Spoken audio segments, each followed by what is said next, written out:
Já vás tu všechny vítám, mé jméno je Good afternoon, my name is Václav Láska. Senátor pro Prahu 513 a předseda And I am Senator for Prague 5 and 13 and the chairman of SEN 21. As you know, today the Czech Republic is assuming the presidency of the European Union. Some consider this to be a thing that is not so necessary and important. Some take it as an opportunity. For me, it is an opportunity. The topics that will be discussed are shown in front of you, and I will prefer not to talk about that, but... Bonjour à toutes et à tous. Je suis désolé de ne pas être des vôtres dans cette circonscription qui est la mienne à Brno aujourd'hui. Je suis très pris évidemment à l'Assemblée nationale où nous commençons notre mandat et je n'ai absolument pas pu me libérer. Je voudrais spécialement remercier Sénateur 21 pour l'excellent travail qu'ils ont fait, le livre blanc qu'ils ont fait, qui a été d'abord réalisé, écrit, imaginé, traduit, publié bien à temps, et c'est un outil extraordinaire de passation entre la France et la République tchèque dans cette période de l'année un peu particulière, puisque on est autour de la fête du drapeau tchèque qui avait été en France il y a un peu plus de 100 ans. Donc voilà, je voulais dire ça. Nous avions fait la même chose en France avec le MODEM auparavant, enfin avant la présidence française, et je crois que le PDE encouragera tous ses membres à faire la même chose au fur et à mesure pour accompagner et que le travail parlementaire soit présent dans les présidences, au moment des présidences du Conseil de l'Europe dans tous les pays, parce que c'est quelque chose qui est important et qui ramène, encore une fois, les institutions de notre communauté européenne, notre Union européenne, vers les citoyens et vers leurs représentants. Et c'est fondamental pour nous, au Parti démocrate européen. Donc un petit salut amical aux jeunes du PDE qui sont présents aussi. Je crois que c'est très important que nous maintenions et que nous nous appuyions sur la jeunesse européenne qui est extrêmement euro-enthousiasme, quels que soient les pays. Je connais bien la Pologne, moi, où la jeunesse polonaise est certainement l'avenir de l'Europe, même dans les pays des Balkans, c'est l'avenir de l'Europe. Donc c'est important que cette collaboration que nous menons, cette relance de l'Union européenne dans ces moments dramatiques, dans ces moments critiques de ce que nous avons à construire, et bien que la jeunesse soit présente, et pas une jeunesse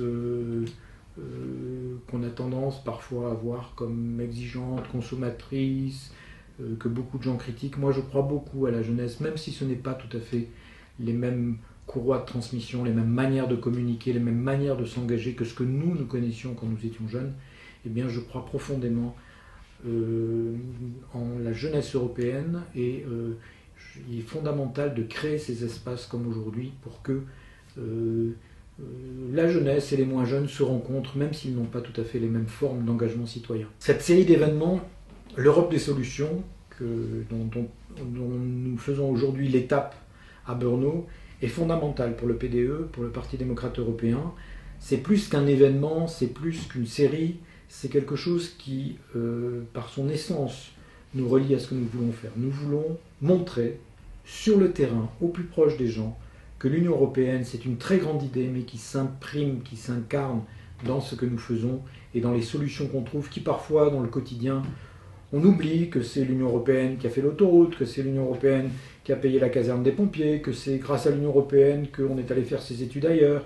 On oublie toutes ces choses-là et nous voulons, par cette série d'événements qui, je le rappelle, se déroule dans tous les pays et se déroulera dans tous les pays avec des élus locaux, eh bien nous voulons montrer que cette Union européenne est quelque chose qui est fait pour l'avenir et pour le quotidien de ses citoyens. Donc vive l'Europe, vive le Parti démocrate européen et vive les démocrates européens en général.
Zahajovat co, 12? Budeš hodná, Kájo, díky. 15. června proběhla tisková konference, na které vláda představila nejen své logo předsednictví. Ale tohle je fakt trapný. Za chvilku začíná fotbal, takže já to přepnu. Za 5 minut, tak nás to někdo koukat, ne? Já bych si taky dal fotbálek. Kdo si počká, ten se dočká. Míša, to byl blbost. Ty už si čekala snad dost dlouho a dočkala jsi se? Ale nechýbejt, jo. Kaško Klídek, je to debil. Ale ten fotbálek už stejně bude, takže já to přepnu. 3 minuty. A o čem to vůbec je? Ale o našem předsednictví Evropské unie. Mimochodem, čau Vašku. Čau. No a co na to říkáte? Na co? No, na to předsednictví přece ne. Co bych měl říkat? Je mi to jedno? Viď, k čemu nám to vůbec je? Děláte si legraci? Tak jako někdo té unie asi šéfovat musí, ne? Tak buďte rádi, že jsme to my a ne nějaký Maďaři, ne? Něco proti Orbánovi. A ty ne? No a co bychom v té unii třeba měli tlačit? Bobek. Jsi blbej? Ale zapneš televizi, je tam jenom Ukrajina, válka, zbraně. No vidíš, tak třeba naší bezpečnost ne. A pokud se nepletu, tak naše armáda je celkem k prdu. Tak jestli není na čase začít hrotit tu evropskou armádu. No představte si, že by všechny armády států Evropské unie se daly dohromady. No to by byl slušný nátěr, ne? Prostě něco jako USA, že jo? Lepší. No dobrý, tak řekněme, že by se to stalo, jo. Ale to, aby se to stalo, tak bychom to museli všichni odhlasovat a to se nestane, přehodí do toho vidle váš Orbán. Takže já navrhuju, než se začneme bavit o těchto důležitých věcech, zrušit jednomyslný rozhodnutí Evropské rady. Protože představa, že se nás 26 domluví na nějaký jedné věci a jeden blbec do toho hodí vidle, tak je, víš co, to... Na hlavu. No. A co ty, Péťo? Jak jste byli na podzim s dorostem na Zélandu? Říkal si, že jste nějak nemohli ani volit, že nejbližší ambasáda byla snad v Sydney? Sydney. To je pěkně daleko, to by se taky mělo nějak změnit. No a jak? Tak třeba sloučit ambasády po světě, třeba do jedné, aby jsme mohli volit, já nevím, třeba na francouzský. Počkej, myslíš, spojili se jako evropský No ambasády? samozřejmě, jistě. Co je to za blbost? No ne, tak to je docela dobrý, víš, kolik by se ušetřilo peněz? Miliardy. No a zbyde na přídavky pro tebe, že? Jardo, ty mě neštvi, nebo tě rozhodím sandál jako posledně a půjdeš na rekvalifikaci. Z moderátora na Quasimoda. No, vtipný. No, tak to není vůbec žádná sranda. Já si pamatuju, když Luky tenkrát dělal v Lomu a zavřeli to tam, tak byl úplně v háji. Kdyby mu tadyhle Jarda nepůjčil na rekvalifikaci na ajťáka, tak nevím, co by dělal. Co to s tím jako společného? Že až propustí dělníky kvůli robotům, tak budou lidi teprve koukat. Pokud tedy nenajdou někde nějakýho Jardu, o čemž teda já pochybuju. Takže já osobně bych nechala ty rekvalifikace platit státem, nebo teda Evropskou unii. Tak přátelé, já vám děkuji za inspiraci a já to tam zítra odnesu. Kam? No do Senátu přece. Jo a myslím, že ten fotbal už začal. Emile, dělej, močky tu. Dělej, ne. Pojď, fotbálek, jdeme to. Jo. Prohráváme. Jsme otevřeni vašim nápadům, ale cestu máme jasnou.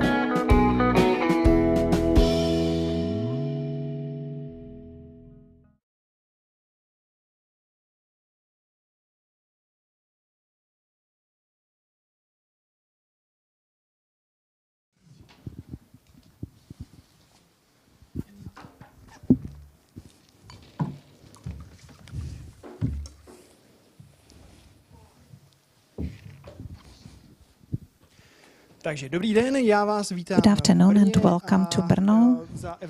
On behalf of the European Democratic Party, I'd like to welcome you and also on behalf of the CEN21 movement, who is another organizer of this conference today.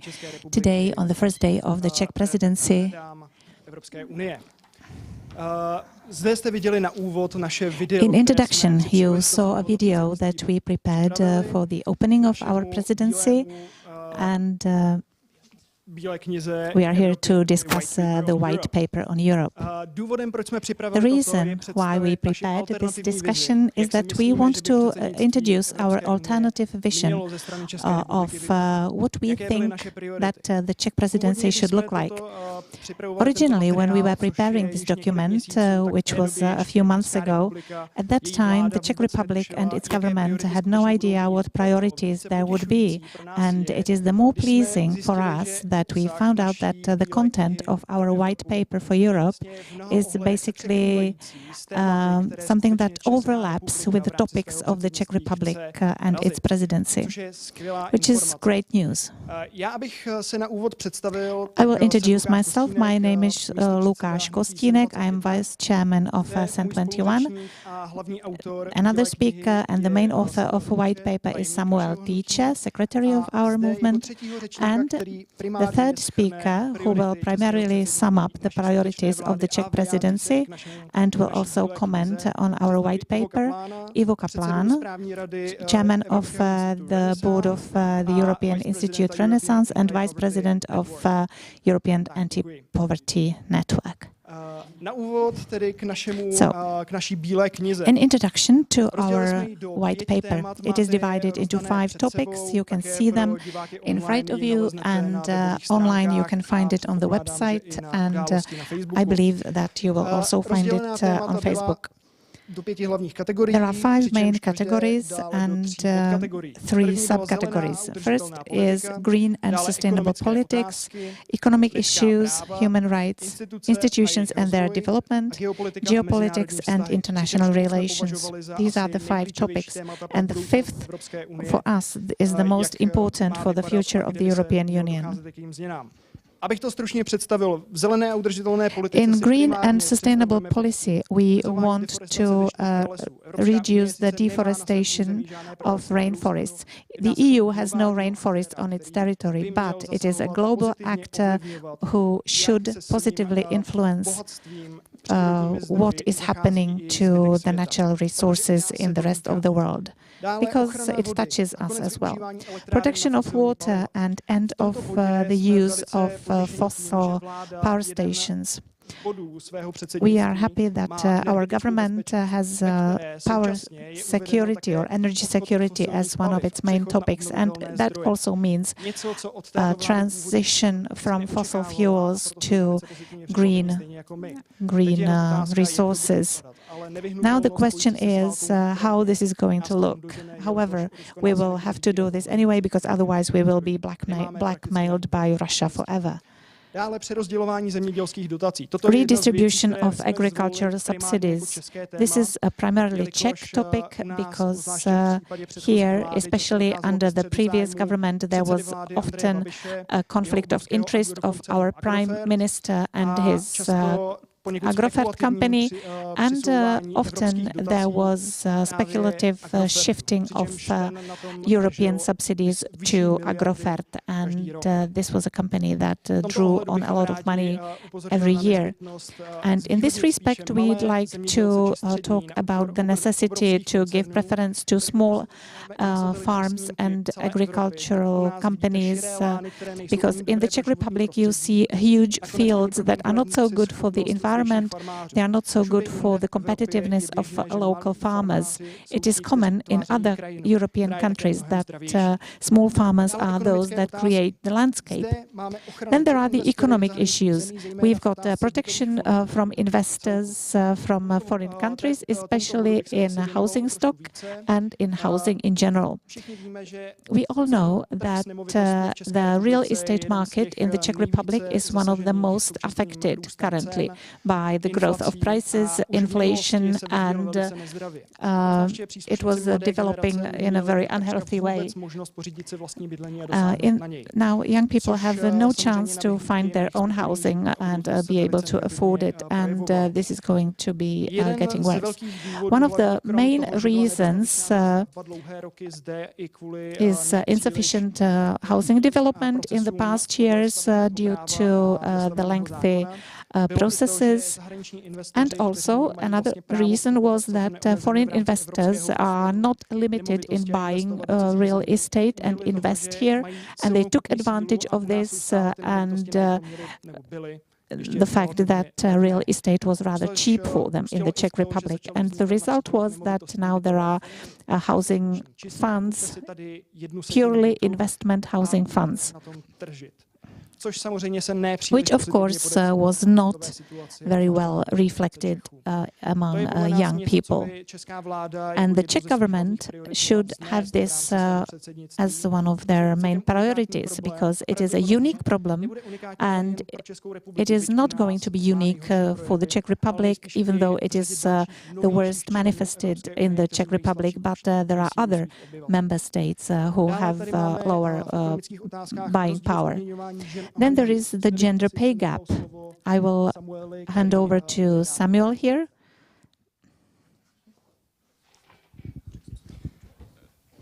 Řekl to správně. Jak určitě asi všichni víte, tak I'm sure you know, gender pay gap is one of the jeden z nejpalčivějších problémů biggest ekonomického problems sektoru, of the economic sector, which we've been trying to address for several years. The Czech Republic, unfortunately, in the EU, is not doing very well in this respect.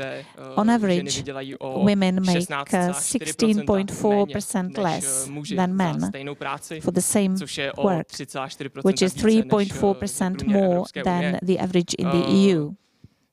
Například v Lucembursku je For example, in Luxembourg, this difference is 0.7%, which is not ideal, but still it is something that we should strive to achieve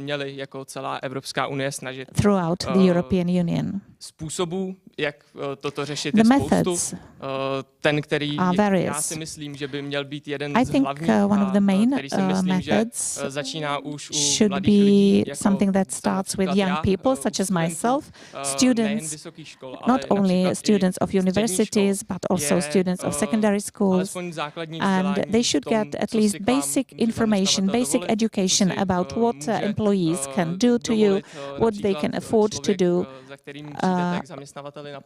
how they can treat you when you come for an interview, what questions they are allowed to ask you. And I think there should be a general awareness about people's rights in this respect.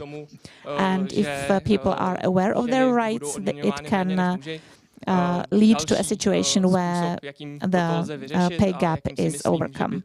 And I think another way to address this problem is greater transparency in how employees are remunerated. In many companies, not so much in the EU and in the Czech Republic, but if we look overseas in the US, in many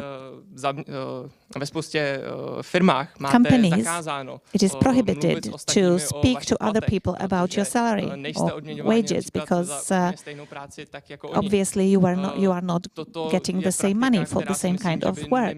And this practice should not be present in the 21st century in our society. And definitely we should make sure that pay transparency and other working conditions transparency be greater.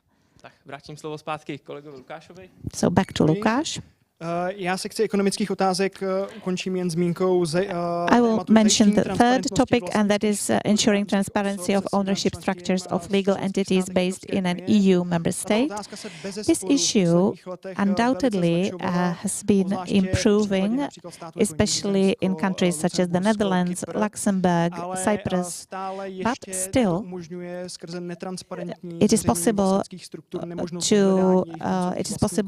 to have situations where it's impossible to find the owners and to prevent the use of tax havens. And many member states take advantage of that.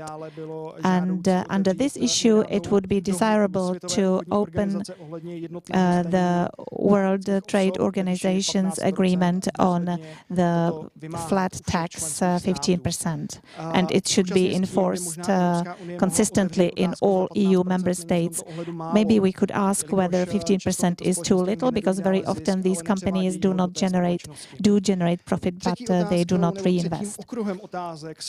Another area is human rights. This is something that is very close to us, of course. And the first topic is the right to retrain, and back to Samuel. Děkuji. otázky pracovního práva jsou The očividně issues of labor na law co se tady are something specializuju. that I am obviously good Právo na at. rekvalifikaci The right to retrain něco, co jsme se is rozhodli do something that we decided této to bílé knihy zapojit include především in z the toho white důvodu, paper, že v especially nadcházejících because letech je in the to upcoming otázka, kterou years budeme it's going muset to be řešit an každá issue vyspělá země. that each developed country will have to tackle. Robotization is something that we will not be able to avoid, and we don't want to avoid it. It's something that makes our lives easier and our work easier, and it's something that makes easier everyday work at home, in the garden. Je to něco, co bychom měli využívat And čím dál it's tím something that více. we should be taking advantage of. However, the problem is a situation where the robotization begins to jeopardize the living of us citizens, and when it starts to jeopardize our living standard, because robotization should increase our living standard. This problem can be demonstrated, for example, on the automotive industry. The Czech Republic is a perfect candidate for this topic because we have about 13% of all jobs in the automotive industry in this country. And they are people working in the manufacturing plants or people who clean in these manufacturing plants, or PR people or HR people who hire new people. They are all people whose job could be affected by robotization, and sometimes this direction of influence may not be so good. So we'd like to appeal to the Czech government and the Czech presidency, and also to the entire European Union to deal with this problem. And as a solution, we propose the right to retrain. This right should contain a guarantee that if your position is closed because of robotization, means that you are replaced by a robot, programmed robot, the employer should enable you to be transferred to another job, and they should ensure sufficient training for this position, so that you can do it as well as you did the previous work. Of course, this is not be possible in all situations, because with robotization there will be a reduction in the number of positions. So in that case, it is necessary to come up with other mechanisms that will make it possible for employees to attend lifelong learning without being financially ruined, and be productive not only for their own good feeling but for society. Over to Lukáš. Tak, já děkuji. Thank you. Děkuji za vyčerpávající představení práva na rekvalifikaci, které jste mimochodem velice poutavě mohli vidět i v našem klipu k evropskému předsednictví. Další otázka, která je velice palčivá a tady je potěšující, že se opět protínáme s prioritami naší vlády. Je nezávislost médií v Evropské unii a boj proti dezinformacím. Obzvlášť vzhledem k míře proruských dezinformačních médií, které operují na území Evropské unie a členských státech. Je to velice důležité téma. Nedostatek jeho možné právní regulace se například ukázal teď v České republice, kdy vláda ve spolupráci se soukromým sektorem a soukromým provozovatelem webových stránek rozhodla o zakázání vlastně a znemožnění přístupu k některým dezinformačním médiím. Tento přístup je samozřejmě velice spekulativní z hlediska právního rámce a proto by bylo potřeba se na toto zaměřit a řešit to tak, aby to bylo jak v souladu s právem Evropské unie, tak i v souladu s naším vnitrostátním právním řádem. System of law. But of course, this is just one of the crucial issues, because only well-informed voters can take well-informed decisions. And as a great part of citizens, of course, it depends from one country to another, but the citizens decide based on disinformation media to a certain extent, on missing information. That's why this is very important to handle. Then equality of genders in studies. Of course, this is something, gender equalities in clinical studies. In 2014, a regulation has been adopted, but the implementation is still lagging behind. It turned out now during the vaccination against COVID-19, when Usually it was women, 70% in some countries were women who reported side effects or some serious effects of the vaccines, which is not desirable. And of course, this cannot be confirmed because we don't have any objective facts, we don't have data available that could enable evaluation. But the previous approach to medicine and medications, because usually a man and his organism was considered as the stereotype for which it was all prepared, and the woman was taken as a deviation. So sometimes these samples were ruled out of clinical studies because the hormonal fluctuation could distort the data. Of course, after that it resulted in the fact that in females these side effects were overlooked, and of course these could be quite serious for their health. And of course this is not desirable in the 21st century in Europe, which really wants to promote the equality of genders, and everyone should have the same opportunities, the same rights and the same health care, which results from that. So the fourth area that we pay attention to are EU institutions and their development. So Europol strengthening, because Europol has like informative coordinative role, but it cannot act directly in terms of criminal proceedings. Very often there are some delays in the proceedings. Very often the coordination role is not strong enough. So sometimes it begs the question what Europol is good for, why it's needed. Of course, exchange of information can also be based on individual organizations within the member states. That's why we need to strengthen the role of Europol. Another thing, uniform language teaching in the EU. Well, this is more like an attempt at opening the issue of unifying the European Union closer to the member states. Of course, English plays an informal role of uniform EU language, but of course it depends from one country to another. You have a number of people who don't speak English, so as a result that cannot be closer to their neighbors and citizens of the EU. And of course something needs to be done about that. We need to think about where the European Union wants to develop. Of course it's unthinkable that the US would have one German speaking state in their federation, Danish and another state. Of course, federation is one of the possibilities how the EU can develop. We are not saying that we should jump to become a federal state, but if the EU should have a future, the EU project should have a future, most people should be able to communicate in a single language. Of course, understanding means comprehending and friendship, and prevents from misunderstandings. Another thing is abolition of unanimity in EU Council decisions. Well, this is a hot topic right now in all EU institutions and amongst the member states. In our opinion, in order for the EU to develop further, at least in some questions, especially those concerning foreign policy, we need to abolish the principles of unanimity.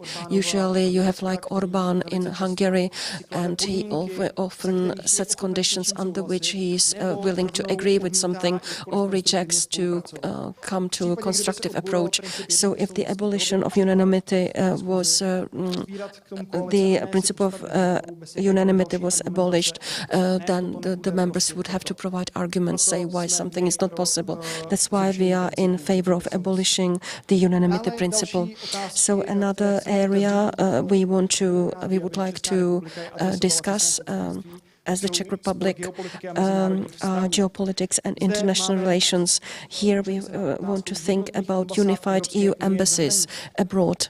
At the end of the day, if one member state does not have its own embassy abroad, there is some agreement saying that the embassy of another member state of the EU exercises the services for the citizens of another state.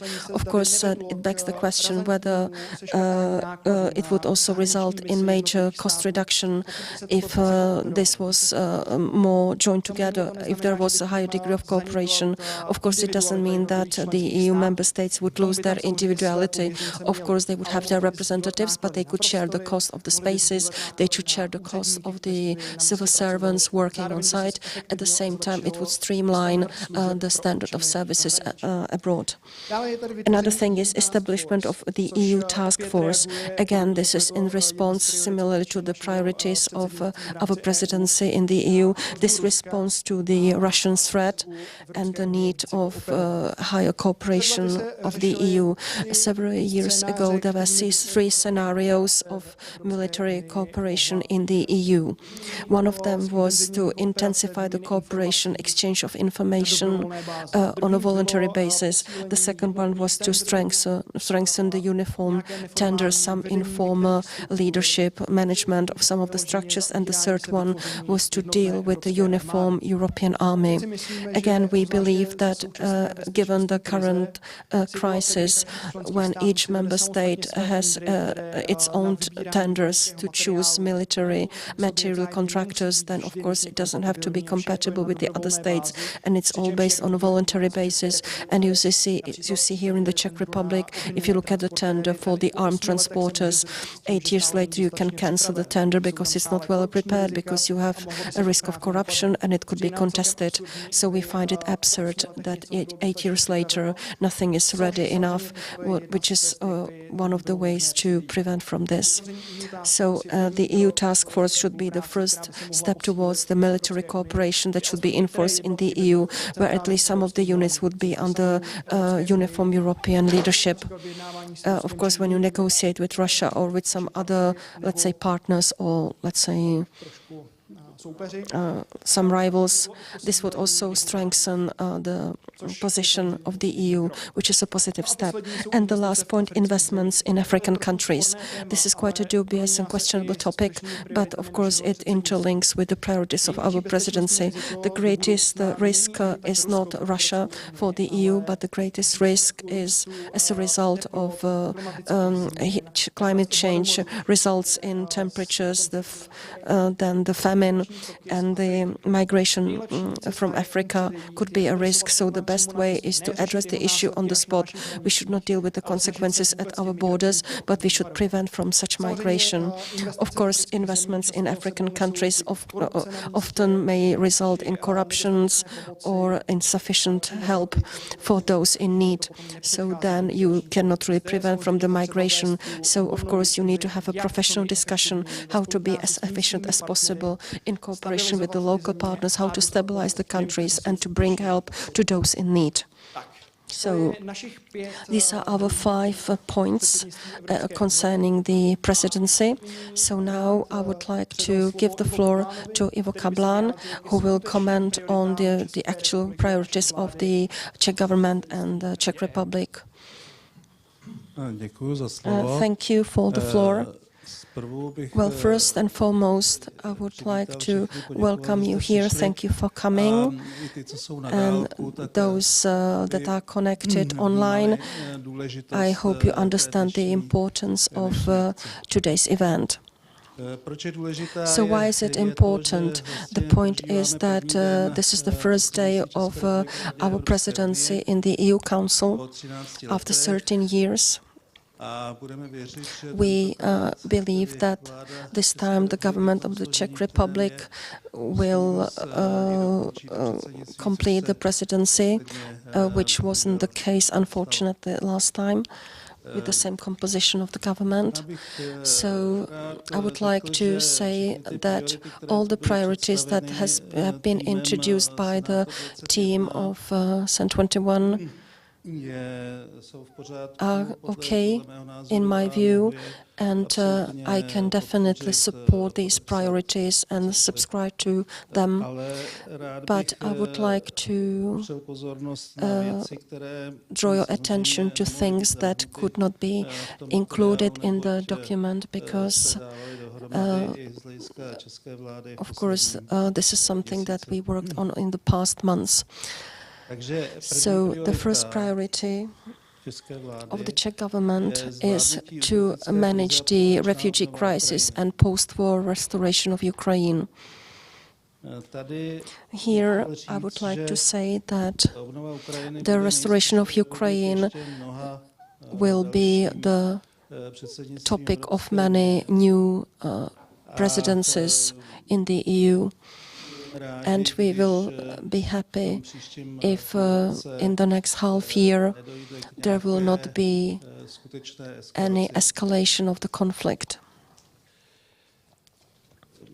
Export investments always help, and they are always like the leverage for the economic systems, especially research, development and innovation, which is also the military cooperation and so on. But still, no one wants the war to take longer than necessary. And I believe that the European Union should exercise its efforts.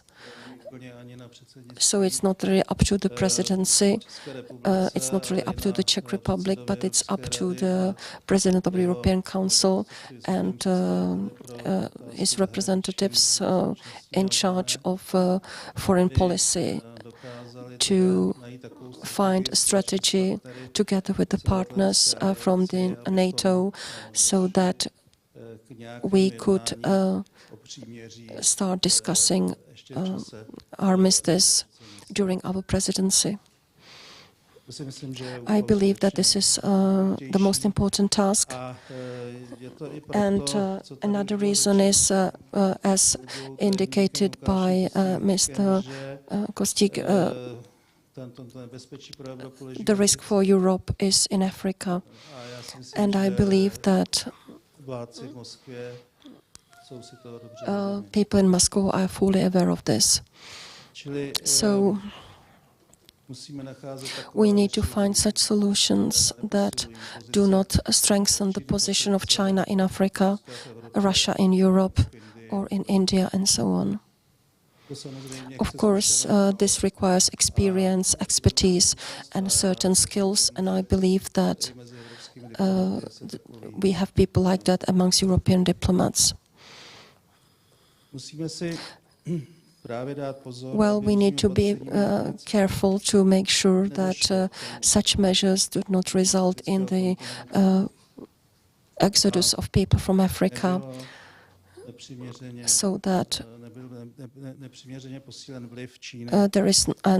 there is no inadequate influence of China or Russia in some countries in Africa. As regards the European Union, we need to consider all the three components of the development policy or assistance. So this is the eastern part, Georgia, Moldavia, Ukraine, the center part, which is West Balkans, Bosnia-Herzegovina, Serbia, Northern Macedonia, Albania, and southern part, which are the member states of the African Union. As regards the second priority of the Czech government, energy security. The concept of energy security always refers to the fact that the energy security is to ensure adequate supplies of energy at reasonable and constant prices in order to maintain economic efficiency and growth. So energy security is not about the supplies of energy at any price. That would be good if the negotiations of the EU and the Council in charge of energy, if this was also discussed at this venue. I don't think it's the case right now.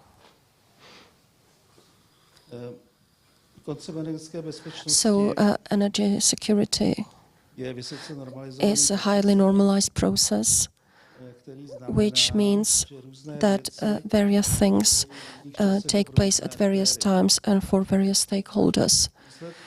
As a result, the introduction of energy in the safety domain has all kinds of political consequences depending on the context.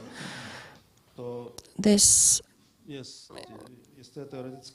is a theoretical study, but you see the practical consequences. Every day you see it on TV. As regards European Union, the energy security concerns the supplies of energy, and it was prepared to include sustainability together with safe and affordable energy. So as regards the safe energy concept, this is the question mark that we have to deal with. Sustainability means that we cannot admit a discussion on whether Green Deal is still alive or what it means. No. Perhaps the name is not the best, but this is the technological transformation of the society, and this will take place no matter if we take a decision on that or not. This is something that is just happening, and if Europe or the European Union and the member states do not play a role that they used to play in the previous centuries in terms of the technological development of the society, then there will be a decline. And we as people will be declining too. So we should also take this kind of democracy seriously, and we should start using the political sphere in order to develop the national economy. Arguments concerning the climate change, enforcement of the targets of energy security, this all has to be part of the strategic plan of the EU for the energy security. So now, at the beginning of November, there should be a climate change summit taking place in Egypt. We will, if we manage to agree in the Senate in mid-October, we will organize a colloquium, a workshop on energy. And in fact, renewable energies, well, this is a great room for discussing the knowledge of nuclear engineering. We should develop a conception, a strategy that should be better than what we have been witnessing in the past 10-15 years, when the construction of these resources has been postponed. And the chance is, of course, small modular reactors, but they are as big as the units in the Dukovany nuclear power plant. So, in fact, one of the companies can go to up 470 megawatts, although officially these reactors are up to 300. So this is a great task, and of course it overlaps the presidency of the Czech Republic. We also have to realize that any energy saving has a great multiplication effect, because 1% of saved energy means a reduction of gas import by 2.3%. Maybe some of you have already noticed that OECD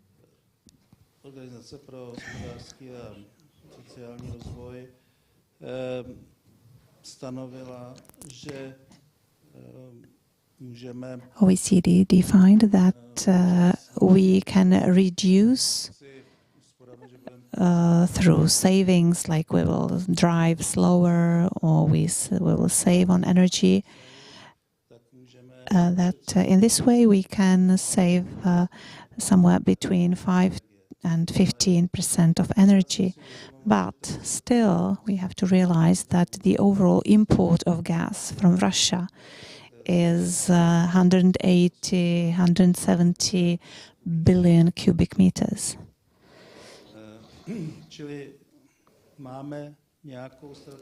So there is a strategy, we are working on a strategy, but still the figures are somewhere halfway through. So we are still in danger, not us as households or SMEs. They will probably survive without much harm, the upcoming winter, I mean.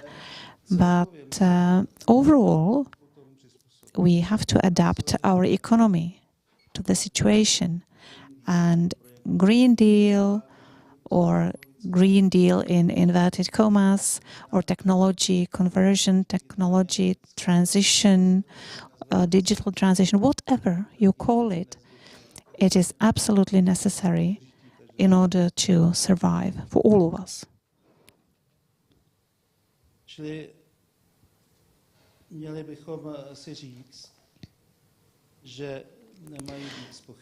So we should say that we should not doubt policies that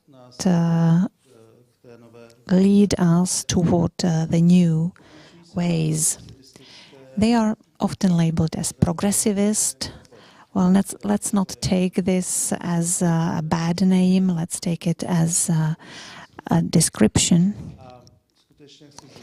And I would really like to emphasize that we can't, and conservative powers in politics should not, we should not continue to support the way in which raw materials have been looted for over 2 centuries.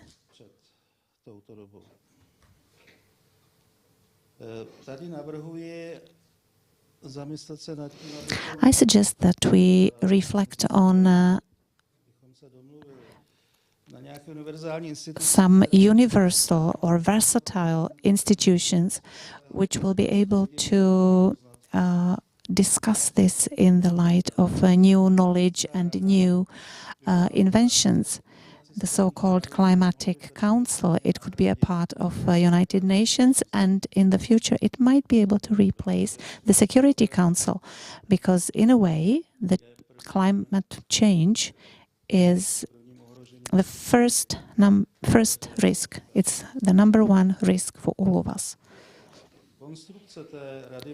The design of the Council for reducing the impact of human activity on the climate could be based on the agreement on steel and coal from the beginning of the 1950s. This agreement about steel and coal was made for 50 years, unlike the Roma treaties that are signed for an unlimited period of time. And the latest update is the Lisbon Treaty. This agreement ended, and you see what a problem it is now that the European Commission, well, since then, there's the procrastination of Europe. It started in 2003, because some things cannot be not regulated. The European Commission can issue regulations, directives, but it cannot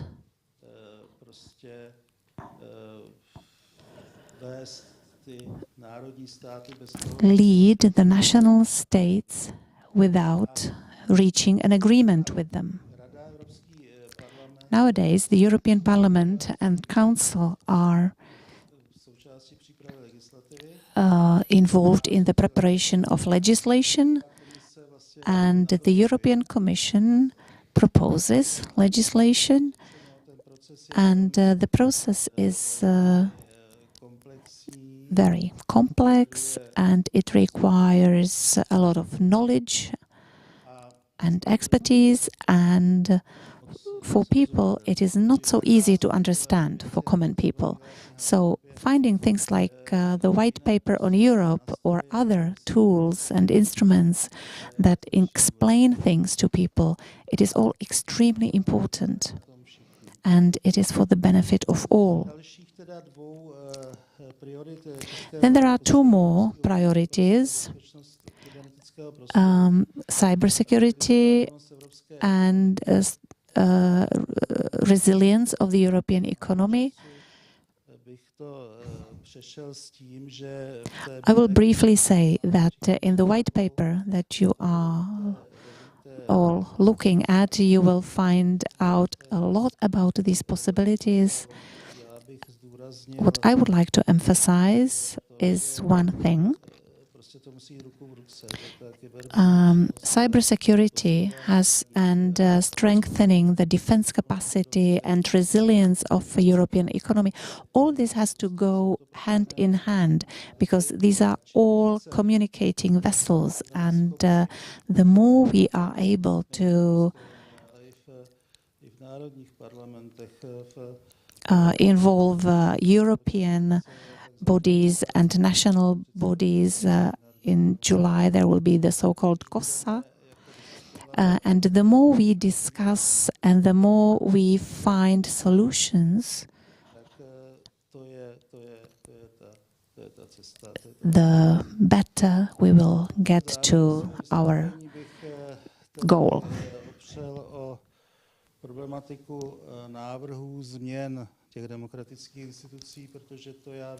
Now I'd like to talk about the proposed changes to the democratic institutions, because in my view this is a priority. This is something that is absolutely essential for us to be able to do anything. The word resilience in itself has many meanings. In the Czech language it is translated as sort of resistance, but resilience is not only resistance, it is also the ability to adapt to changes in the system, to the changes in the environment, and it is the ability to adapt, in a word. And this is inherent to every creature. They are able to adapt their acts and behavior to where they are. And I think that with the Industrial Revolution, humans began to lose this ability to some extent. But it doesn't matter if individuals lose this ability, if we have institutions that strengthen the resilience, we can all get protection from them. So what are the measures? The first is the transformation of the Council, where there are ministers of the member states nowadays. The decision-making process suffers because ministers come from various areas and often have to decide about things that are not within their competence in the national states. So my proposal is that as they have the Senate in the United States, where there are always two people from each state, in the same way we would design this council. And the council would not be elected in Europe, it would be appointed at the joint meeting of both chambers of parliament, for example, or in whatever way the member states would decide. So for that we would not need another election. It could be some kind of nomination. But in any case, I think it is important that the council be a stable body. The second thing is personnel merger of the Union of Chairmen of the European Commission and European Council. This has been part of the program of the European Democratic Party for a long time. And in the same way, in the program of EDP, there is the fact that the European Commission should have maximum 2/3 of members from the European member states, so 18, 16 ideally. And this discussion has been going on for 20 years. So this is why I am merging these two things. If we transform the council, there is the representation of all member states, so there is no reason to have them all on the commission. So the way it could work is that the one half that would not be represented, there would be some junior commissioners or some assistant commissioners or some such positions. And the next point is about a single currency. And if it is too hard on somebody's emotions, like in the Czech Republic, it could be called koruna or whatever, but we can have a currency board. Bulgaria has been living with this for many years, with the German mark, and it can be done. It can be addressed through some currency measures, and it doesn't matter what you call the currency, actually.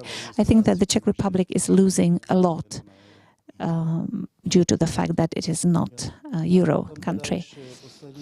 And the last two sentences. The fourth measure, completion of the energy union. Not sure you know, but it was established in 2015, and basically we haven't gotten anywhere yet. And this is one of the reasons why we're having all these problems nowadays, because if we pushed through, if we were able to connect all the needs and the balance of sources, and if we were able to establish a strategy where the sources and the demand meet, we wouldn't have had these problems. Now, this is going to be done this year and next year in improvised conditions. And the last thing is a proposal that the Conference on the Future of Europe got a permanent agenda and a permanent status of an advisory body to the main European institutions, that is the Parliament, Commission and Council. And it would have it would enjoy a status similar to the European Commission of regions and similar. Thank you. And now we are slightly late because we started a little bit late. Now we will take a 3-minute break and then there will follow the next panel of discussions. Thank you.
Okay, so welcome back. Our first panel discussion is going to be in English, so I hope it's not going to be a problem. We have a translation, I guess. Our first panel is on the topic of young Europeans and their engagement in politics. It is my honor to welcome here Daniel Janda, the Vice President of the European Youth Parliament. Sorry.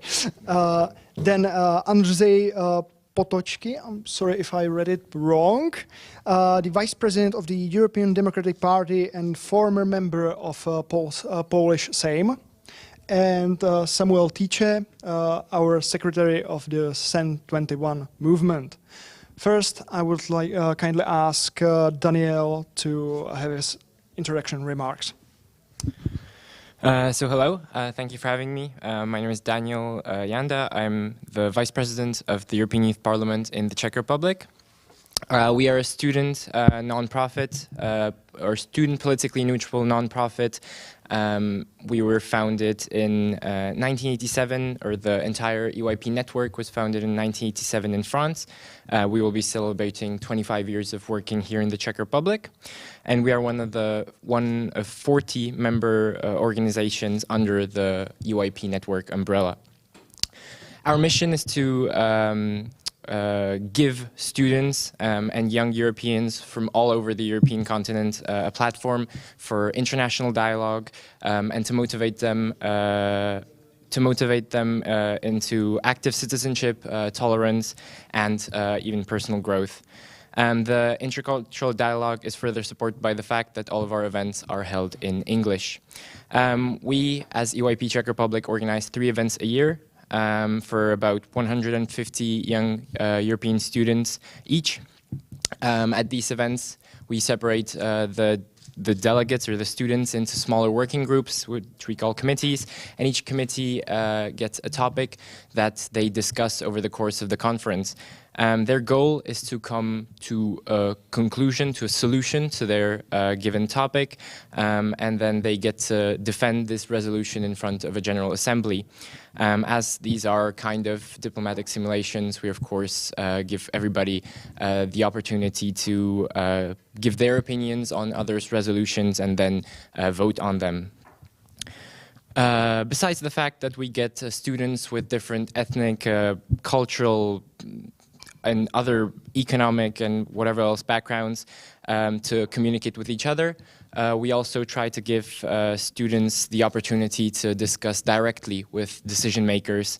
And this could be in form of experts that we invite for each committee to talk about their resolutions, or via panel debates such as this one, or lately via direct communication in the form of roundtables. I can slightly hint that we are currently organizing a smaller event at the beginning of next year, where students will get the opportunity to reflect on the Czech presidency directly with decision makers involved in the Czech presidency. Last but not least, in the year 2019, we got the Charlemagne Award for Young Europeans, which I think signifies that our mission is being fulfilled okay enough. And I think that's all I can say about the European Youth Parliament for now. Okay, thank you very much. And now for opening remarks, Andrzej Potočky. Thank you very much. Dobrý den.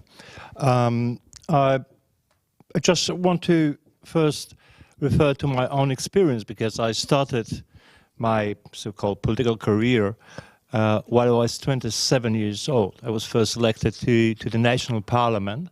And in these times, being 27 years old, I was 10th in the row in the terms of age. So there were 9 members younger than I was. The younger was 21, which was the minimum age to be elected.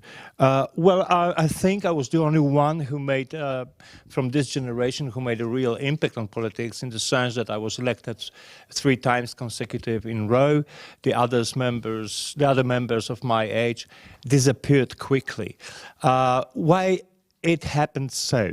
First of all, because we didn't have firm models of political careers. Mostly young people who were going to politics on the very beginning of existence of independent and democratic republic were not very much experienced because they didn't have any place to grab this experience from. There were only vertical levels of career, so you could apply for the offices to the highest level, but there was no models of the grassroots politics career in self-government, in the local governments, in the local NGOs, in the youth organizations of the party. When the parties were well established in the beginning of 90s, the youth organizations of the parties were starting to be established. And then I realized that for the most people of the age 18 to 20, let's say 25, that were coming to these organizations, that was simply a try to make a career. So the career objectives were preceding the ideology or ideal objectives. They were not going, most of them, of course not all, but most of them were going to politics seeking for a sort of career rather than a solution for their problems, for the problems of their generations, for the solving problems of the environment they were living in. This caused the very disturbing situation while the young people, many of young people who were involved in the politics, were rather mimicking their older colleagues than bringing their own values and the ways of doing politics into this world. I must tell that from my observation, the generations that came to the politics between 1990 and let's say 1995 or 1997 were not significantly, did not significantly mark their presence in the politics. Years after 2000, this changed, and this changed mostly because of well establishing the local governments. So these steps of career being held on the local level were much more attractive than 10 years before, and because of the NGOs, because of many NGOs which were active in the local environments started to be serious powers, especially in the local elections. This created the model where many young people could have really be represented and represent their generation in the politics, instead of just being involved in the youth organizations of the parties, where there were simply tools of the elder politicians, me included. I'm sorry, but this is how this worked. So many of young people who were coming to the politics and counting on making a career were ending on just, gluing the posters to the wall rather than taking part in the debates or deciding about something.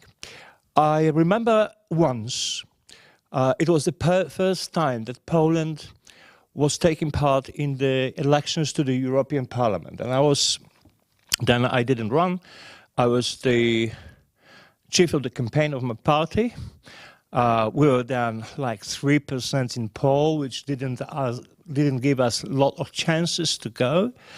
And many of the party members were discouraged from helping in the campaign because they didn't believe we can achieve a result. So I did a team where the average of age was 23. And they were able to run this campaign from the very scratch and achieving 8% in the elections, which resulted in 4 seats in the European Parliament. This was a great success. And nobody believed that this is possible. But this was possible because those young people were carefully selected from what we were doing in before, and they were not career people. They were people of ideas. These ideas were quite different than for the elder colleagues from generation ago. And this is the major obstacle now that I see for the political parties to engage more young people. This is a generation gap because I refer to Poland, of course, so I understand that the Czech Republic might be a little bit different, but Polish politics is still dominated by the divisions that were rooted in before 1989. These divisions are absolutely obsolete for the generation that is sitting here, and for good. This is the best thing. This is why we did this revolution, to open the possibilities for everyone and to get rid of history from politics. Unfortunately, this didn't happen so far, and this makes the generation of 25 years old, let's say so now, a little bit distanced from the politics and at the highest level. This generation is born in the European Union, or our countries joined the European Union while they were kids. Their entire adult life is connected with the EU, with the presence. They do not know, and it's a very good thing, the divided Europe, the border controls, the lack of possibilities. The world is their oyster. And this is the different perspective and the different experience that the elder politicians should respect and should address to. So first of all, historical divisions are completely meaningless for the younger generation. What really counts is the secure future, is the professional and educational possibilities, are the civic and human rights and freedoms, as it was mentioned before, much more important for them is the social security than ideological discussions. If the grown-up politicians would understand it, this might also change the perspective of entire politics, because this will be then more directed in the future than rooted in the past. For a political system to be representative, all parts of society must be included. So the idea of young people participating in organized political life is not only because we need a fresh power, but it's also an important part of democracy to be representative. When young people are disenfranchised or disengaged from political processes, this means that the significant portion of population does not take part in the creating of their own future and the democracy, that they have no voice of influence in the decisions that affect the group members, these young people. So a key consequence of their disengagement is undermining the political system's representativeness, which is, from my perspective, is the fundament of democracy at all. In longer term, it is very essential for young people to be engaged in a formal political processes and have a say in formulating today's and tomorrow's politics. This, for example, may start a discussion on the eligibility age. Now we have 18 to vote and 21 to be elected. As 21 to be elected sounds relatively fair, because this is the time that we are educated enough and have some possibilities. I don't see any obstacles to make a postulate for younger people to vote. Many of them have their views. Many of them, even if not being fully adult, have the right to express their opinion. 18 is the age where they start their life and they sometimes are discouraged from taking part in. If the young people of age, for example, 16 were able to take part in the elections, this may change entire scene and, I mean, will speed up the process of cutting politics out of the historical divisions. So this is the one conclusion I would have. The second one is, of course, and it is the postulate to the political parties, to create as strong as possible possibilities to take part and to participate in local activities of the parties. The parliament, the countrywide parliament and the European Parliament are not the only goal and not the only field where young people can be active. There are plenty of things to do in a local environment, in the cities and villages they live, and also not only in the parties, but also in non-governmental organizations. They must be the strong part of democracy and must be also the other field where the young people will start to learn politics and find a way to qualified politics, let's say, so the professional politics. I think we have 5 or 6 members in the parliament now of the age 21 to 26. They started their careers in the NGOs, not in the parties. And they found themselves on the party lists because of what they were doing for the local communities in the non-governmental organizations. So these are 2 major conclusions I have. First, age requirements and age restrictions to be overthought and maybe lifted. And secondly, rethinking of bringing the political possibilities to the grassroots level. Thank you. Thank you very much. And now to close the opening remarks, Samuel Tice. Thank you very much for the floor. I will follow up on the opening remarks of Mr. Potocki quite a bit, because I myself has started as the member of the European Youth Parliament that Daniel here is to represent. I've been a member of the NGO for, I believe, 4 to 5 years actively, and now 1 or 2 more years I've been a passive member of the NGO.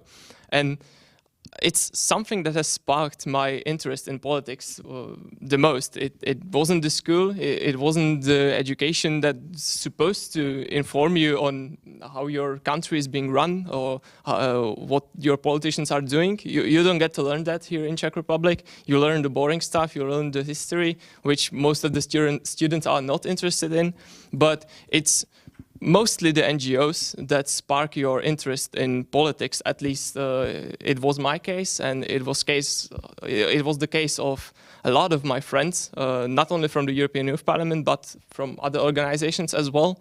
And I would really like to thank NGOs that are doing these really hard tasks and are in some sort of way doing the work that the government and the school system should do. And that's informing young European citizens, young students, young politicians on how the European Union works, how their countries actually are being run, what's the job of the member of the parliament, how his days look.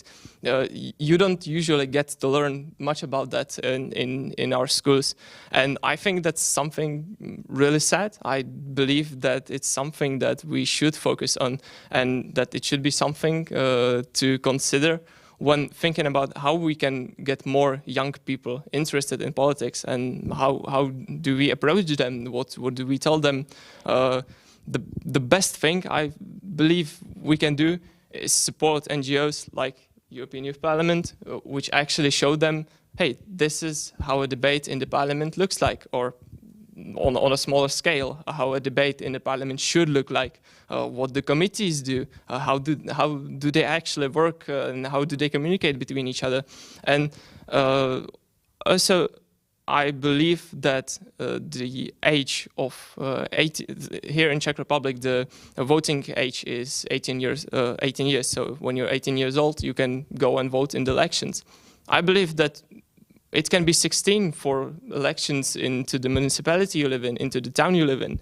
And I don't see a single reason why a 16-year-old shouldn't be able to take part actually in running the city he lives in, or in running the village he lives in. This is how we can actually get young people interested in where they live. I know a lot of people I come from a small town, I know a lot of people my age that live there. None of them are interested in politics. They just don't really care. The opinion, or when I ask them why, most of the times they don't know what being a politician actually means. The only time they see a politician is in TV, when he's talking about some sort of a problem with his political party, or when he's talking about some sort of an issue that our government has actually made. and you don't really see them talking to young students and making politics interesting for them, or actually inviting them to take part in a discussion with them. You don't get to see that here in Czech Republic, or at least not that often. There are some exceptions, and I'm very glad that there are some exceptions, but there's really few of them. And when I go back to the voting age, we are actually in our movement preparing simulation for students and for young people, where they can try what it looks like to run a city, or what it looks like to be in front of the council of the city, of the town you live in, and to talk about the different issues. And I think this is the work that the political parties should also do, not just hope that there are going to be NGOs funded by the European Union or the governments who are going to do that for them. I think it should be the political parties as well actively participating in those activities and inviting young people, because as you know, it's going to be the young people one day that are going to take the reins over, and they're going to have to solve all these issues. And if they're not prepared for that, we're heading into a lot of trouble, I believe. Thank you. Thank you.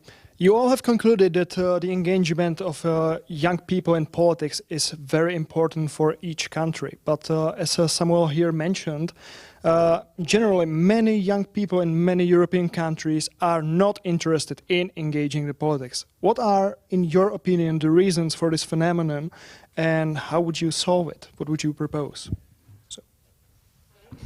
Well, first of all is lack of trust into democratic institutions and the politics. The image of the politics they have, either in Poland or in Czech Republic, is rather negative. It's not very much attracting. The politics does not look like a field that you can realize your ambitions and help other people in bringing their life to the higher level. Secondly, this requires education, this requires showing them the possibilities that democracy gives and making them conscious that the quality of democracy and political life is parallel to the quality of people who are engaging themselves into political life. So if you come to politics, you will make it better. You do not have to follow the pattern that is presented now. Secondly, and I think this is a very important thing, are the financial regulations. The cost of participating in the elections is getting higher and higher, and without significant limitations and equaling the chances for the people who are not good in fundraising and do not have their own resources in this in a high volume. These financial regulations can help to equal the chances. If there are no financial regulations and the limitations and the expense cap, young people are disadvantaged on the very beginning. Thirdly, of course, are the social and cultural traditions that require the politician to present to the society the experience faced of 40, 50 years old gentlemen, which not necessarily means that this is followed by the experience and the abilities to work with others and for others. I also want to point out that there is a specific problem with women's representation, young women representation in the politics, because they are a sort of subject of double discrimination based on their gender and age. This is a serious problem because there are two obstacles to be overcome here. Daniel? Yeah, sadly, I do not have the years of experience to speak from my own experience, but when preparing for this, I went out and asked my friends why they are not interested in politics, why do they not participate? And many of these reasons were a thing. Lack of trust in institutions is a big problem. But there are other, and they're in my opinion, mostly connected with the education or lack thereof. The majority of answers that got to me were the fact that they don't understand what's going on, and there's so much information that they feel like the train has passed and they can't jump on it anymore. Another very common answer, and I think it's quite common in today's world, was the fact that they just viewed watching the news and reading about politics as mentally draining or depressing, and they just want to, they don't want to save the world. They just want to live their life, as one does. And last but not least, they fear that as a young person, nobody would listen to them. That there's no chance to push their opinions through unless they already are part of some organization where they have contacts and stuff like that. And that politics is in a way a game of old men in suits. And all of this culminates to the fact that I think young people think that politics and larger politics on, for instance, the European level, young people think that, or my peers at least, thought that it doesn't concern them. It's just high politics, and there's no reason for them to participate. And that's a problem, because it does concern us. It concerns every member or every person in the European Union or the respective member states. So to start off solutions, one of the things that we should focus on is having relevant topics for also young people, not just being general, but the fact that as you mentioned, there is a fear of that politics is just a game, just some high people in suits. There is a need for parties to give young people, young faces, an opportunity, and that I think is very important. Okay, thank you. I personally still believe and hope that we can change the world, because otherwise that's bad. But generally speaking, most young people that are engaged in politics come from the larger cities, from let's say middle or upper class, and from the universities. How would you engage other young people that are from villages, rural areas of the country? That's, I think, most challenging, while those are the most numerous young people group that there is. How would you propose to engage them in politics? So, yeah, that's quite an interesting issue here, because at least here in Czech Republic, on a lot of the smaller villages, I do have some friends from really small villages of approximately 50 to 100 citizens, which is really small. They a lot of times don't even know what their national governments actually speak about and what are the issues that their country is facing. So, and this is, I don't think that this is something that we can just rely on each citizen to focus on and rely on them that they're gonna try to find these informations and that they're gonna read every single newspaper there is about politics and get interested in themselves. I think it's something that the actual educational system should teach you how to do.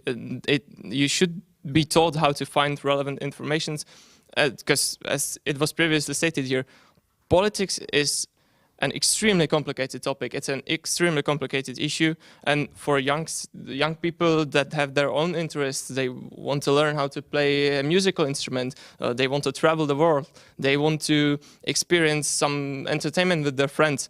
They don't really have the energy and the time to then arrive home and in the evening just open newspapers or listen to the TV. They don't want to do that. They don't want to, if I said like this, waste their time with politics, because they don't know anything about it and they don't know how helpful it can be for them to actually know what's happening around them. So I think that this is really connected to how our educational system works, and it should be something that your education takes care of. They should teach you how to actually find your information. They should teach you about how the parliament runs. And we can see that, at least here in Czech Republic, you get some information about that, but it's not nearly enough. You have like the theoretical information on how the legislative procedure should look like, but it's not that's not interesting for someone who's not interested in law. For me, as someone who studies law, it's not interesting for me to hear the history of the building the parliament is located at. Okay, it can be interesting if I read it somewhere and I want to read about that, but it's not something that the school should teach me and then should test me from the knowledge of that. It should teach me how to open the newspapers and actually find the relevant information to the topic that I'm searching for. For example, I want to know more about the European Union. A lot of my peers, a lot of students, even at lawyer schools, they don't even know what the main source of information about the European Parliament is. And we do have subjects about European law, but a lot of them don't even know how the institutions of the European Union actually work, and they're law students. It's the problem with politics is it's complicated, and we're not prepared for how complicated it is. And that's one of the reasons I think students at smaller cities, towns, villages, don't actually know anything about politics and are not interested in it, because it's not taught on the schools and they don't want to focus on it, and their parents don't lead them to focus on politics. Yeah, I think in less privileged areas here more than elsewhere, the importance of engaging in local topics and interesting topics is more important, because as Sam said, the history of the building where the parliament sits is not going to be interesting to anyone and is not going to help interest these young people in politics. If a person in a suit from a large city comes in and starts talking history, that's useless. We need to start locally, building from local NGOs, local municipalities, and engaging people locally. And there they can find out that politics is actually interesting, that it's actually important. If we start with too big of a step at a time, that's not going to help anyone.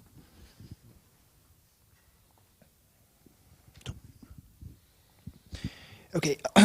I would follow up on what Samuel here said, because apparently he doesn't like the history that's taught in schools.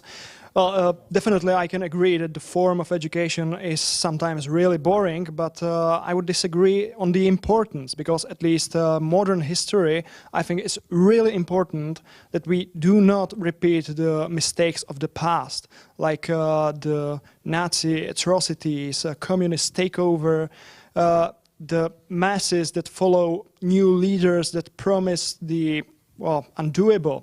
So I think the history is really important, although it depends on the form, how it's taught.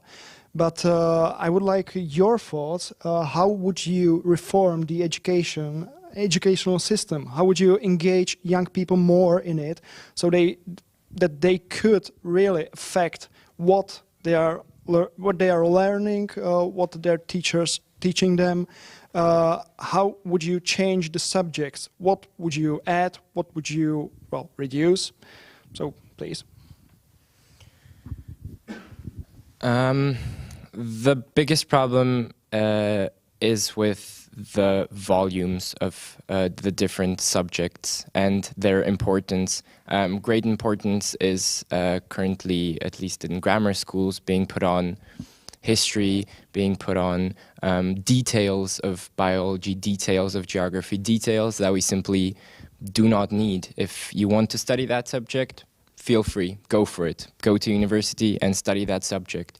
But at the secondary level of learning, we should get an overview, or at least at a grammar school, you should get an overview of the education. So knowing exactly what that one building is used for and what its history is, that's pointless. But yes, the general picture, the Nazi atrocities, that's important because we do not want to and should not relive that again.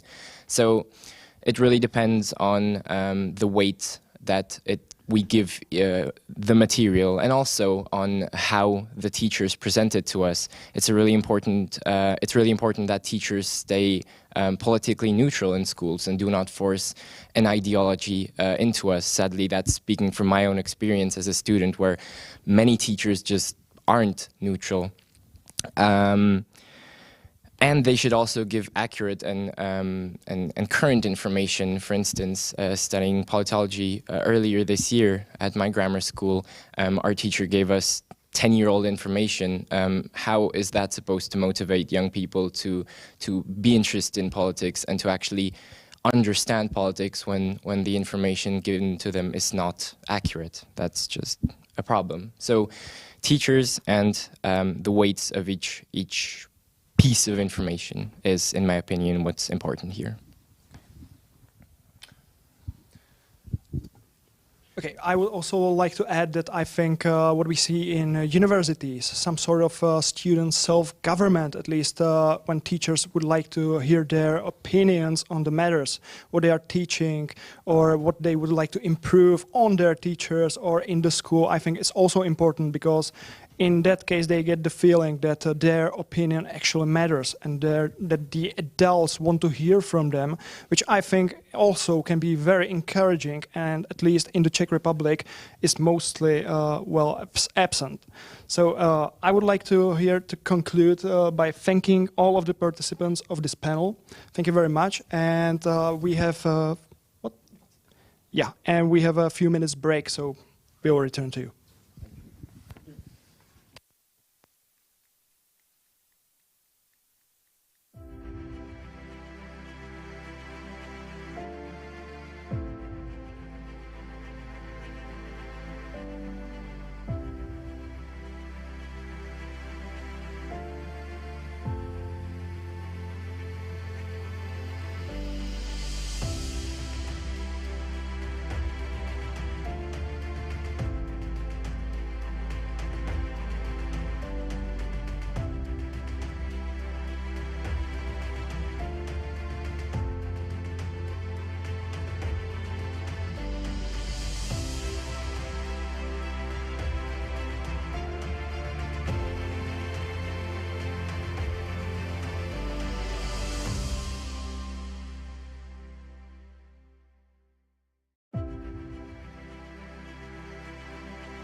Okay, so I'd like you to welcome you on the last panel of this conference, which is going to be focused on the participation of the society in politics and lobbying, and what does that really mean, and also how citizens can influence their national politics from the position of being a citizen in Czech Republic or in any other European country. Together here with me, I have the president of Transparency International Czech Republic, Mr. Ondřej Kopečný. I would like to give him the floor at the beginning so that he can actually tell you what Transparency International is, what they're doing, what is their job, and how they influence not only politics but our lives as well. Thank you very much, Samuel, and hello everyone. Thank you for inviting me to this conference. And actually, can I have just a few words about the Czech presidency? Just elaborate, yeah, sure. Because it's the first day today, and I just you may know the motto in English. It is Europe as a task, and I think what is more important is that it comes from the speech of President Havel from 1996 when he was receiving Charlemagne Prize. We were discussing with Daniel from the previous panel if actually they received the same prize. So it's something we need to find out, because you can see, you have a very famous predecessor. But I read the speech, and of course it's very interesting. It's still very relevant. It's talking about the responsibility, our responsibility for the future generation, about social stability, and lots of important topics which are still very relevant today, and maybe even more today than they were in the past. But what actually caught my attention even more was that when President Havel mentioned democracy, he right away mentioned civil society. He always spoke about democracy and civil society. And sometimes I have actually the feeling that we tend to talk a lot about democracy, democratic principles. It's important, but actually if it is without active citizens, then we risk that it will be only the procedure. So actually I am very happy that I can be here as a representative of the civil society, and I really enjoyed the previous panel about how to get young people into politics. I think that's very important, but I think that actually maybe we don't have to get everyone into politics, because as Samuel said, it's a difficult place, I think. But what is really important is to get people, and not only young people, to be interested in public affairs and to what's going on around. I think that's the best way how we can avoid different populists, and how we can avoid being manipulated by different disinformations and disinformation campaigns. So actually, thank you for organizing this debate. I just somehow wanted to relate also to the Czech presidency, because it's the first day today.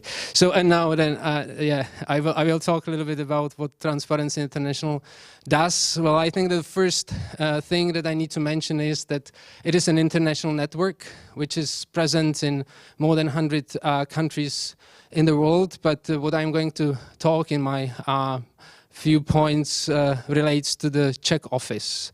Well, I guess that we are mostly known for the affairs or cases of corruption that we try to reveal, or conflict of interest, or untransparent decision-making, and other cases that undermine the public interest and rule of law. So that's one area. Then the second, quite important, is what we call ALAC, which are Advocacy and Legal Advice Centers. So these are actually contact points for any whistleblowers. So anyone who actually finds that the rules are breached, or there's a problem that he or she wants to solve, so he can actually contact our lawyers, and they will solve or try to solve this case with him or with her.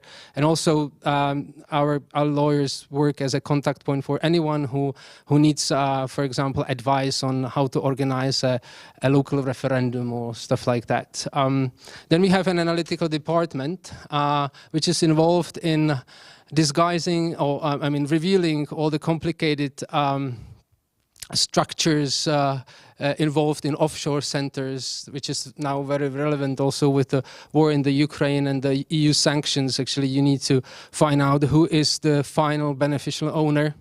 This is also a quite important case in relation to the Czech politics and the former prime minister, and also to all the kind of tax evasion and tax avoidance schemes.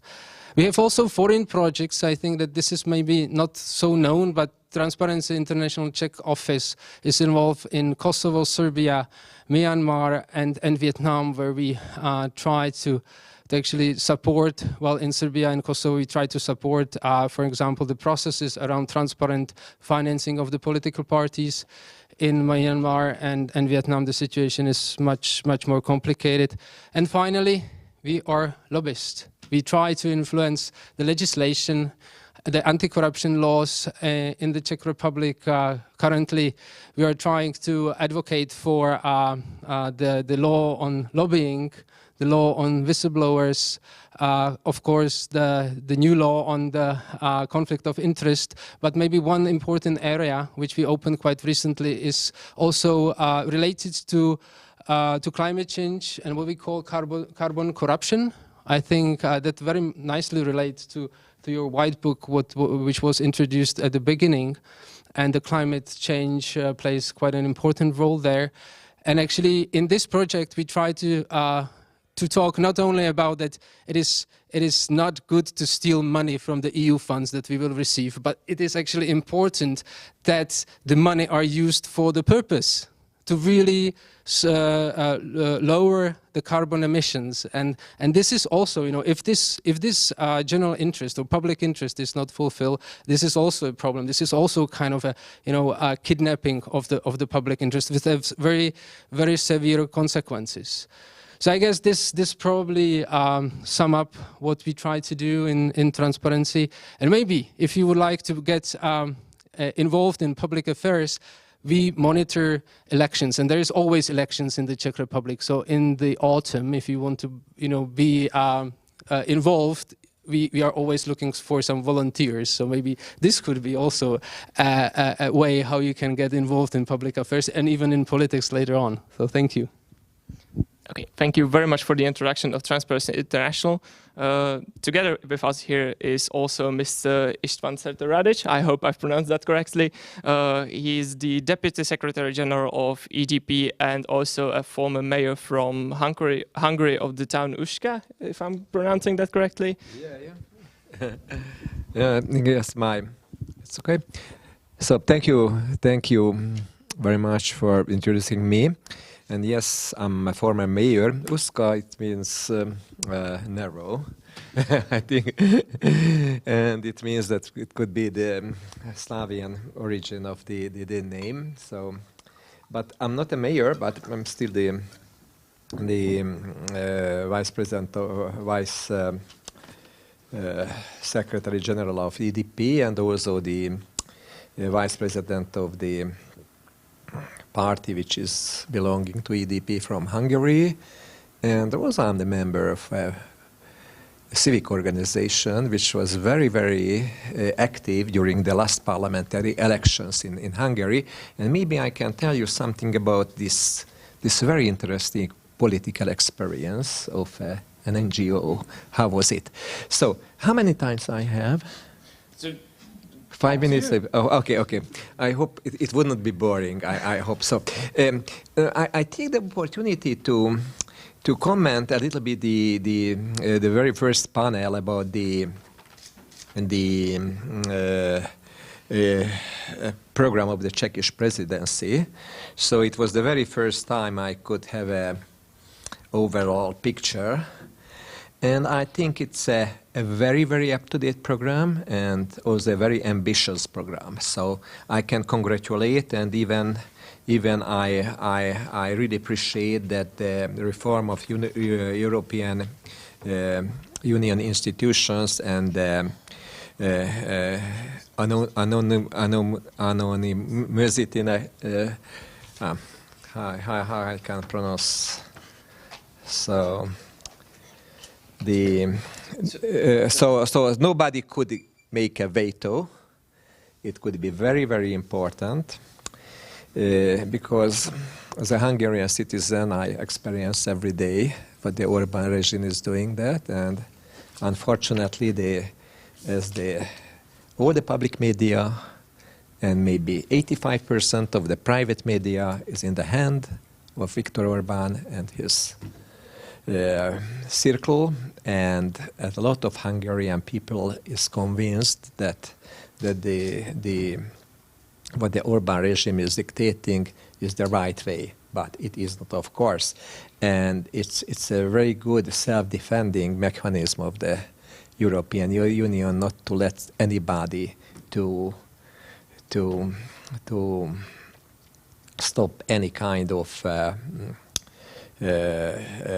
European Union initiatives, which is for the peace, which is for the Green Deal or anything else in the politics of the European Union. So that's why I can congratulate, and I also hope that during these 6 months, the Czechish presidency would fulfill this very, very ambitious program. So I just can congratulate. And if you don't mind, maybe I also take the opportunity to reflect something the previous panel, how to involve the youngsters in politics. So I could mention 2 or 3 examples from the Hungarian experience.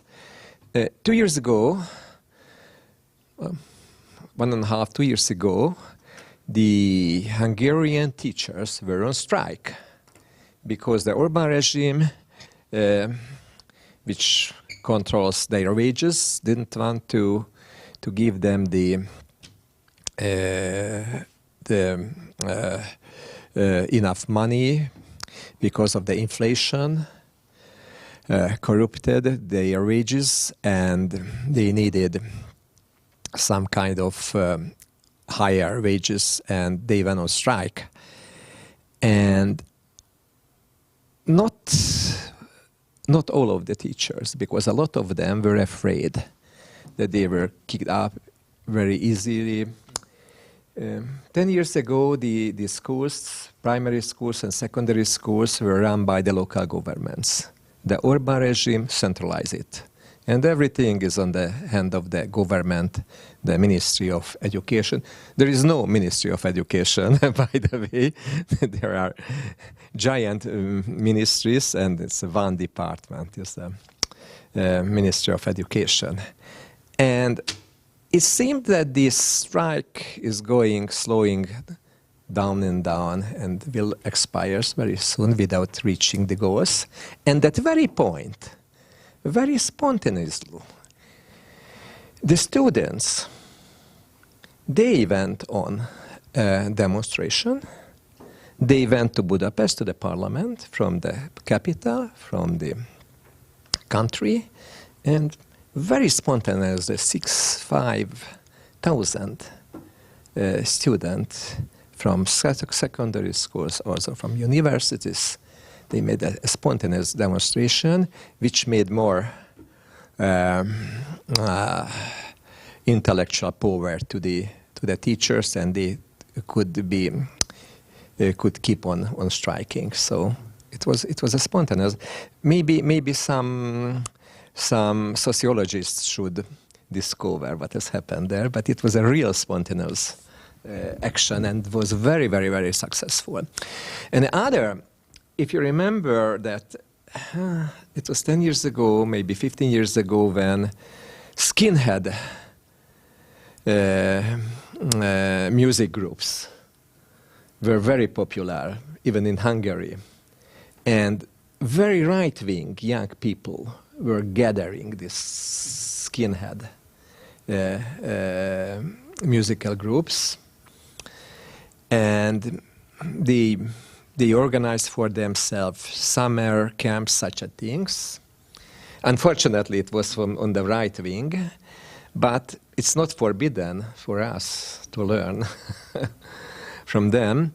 And I think there is a right-wing and extremist right-wing party in Hungary, and now the voters the middle-aged voters are those people who were originally the fan of the skinhead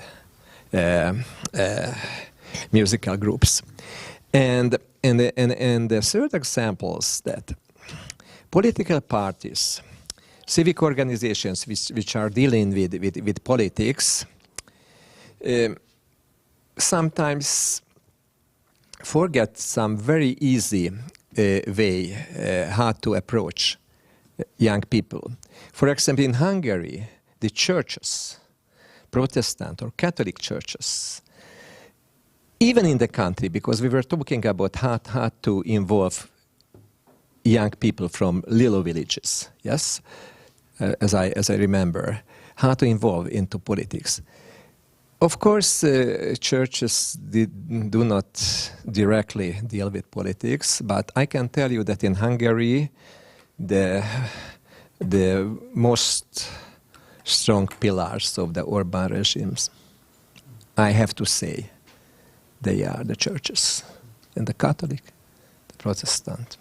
Maybe the Evangelic Church is a good exception, but the Hungarian Reformed Church and the Catholic Church, even the priests, so they are all, 80% of them are the fan of Viktor Orban, maybe 70 only. So, and these churches are organizing youth camps, summer camps, rivers, at the Lake Balaton, anywhere, and it's a good community forming events for very young people. So, but let's go back to the civil society and the NGOs, how to influence politics. There is a question here in the agenda. Is lobbying a desirable element of today's politics? What are the positives or negatives?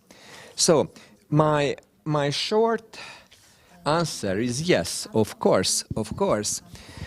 In my life, it was during the communist time, just the end of the communist time, I was so lucky, and I could have a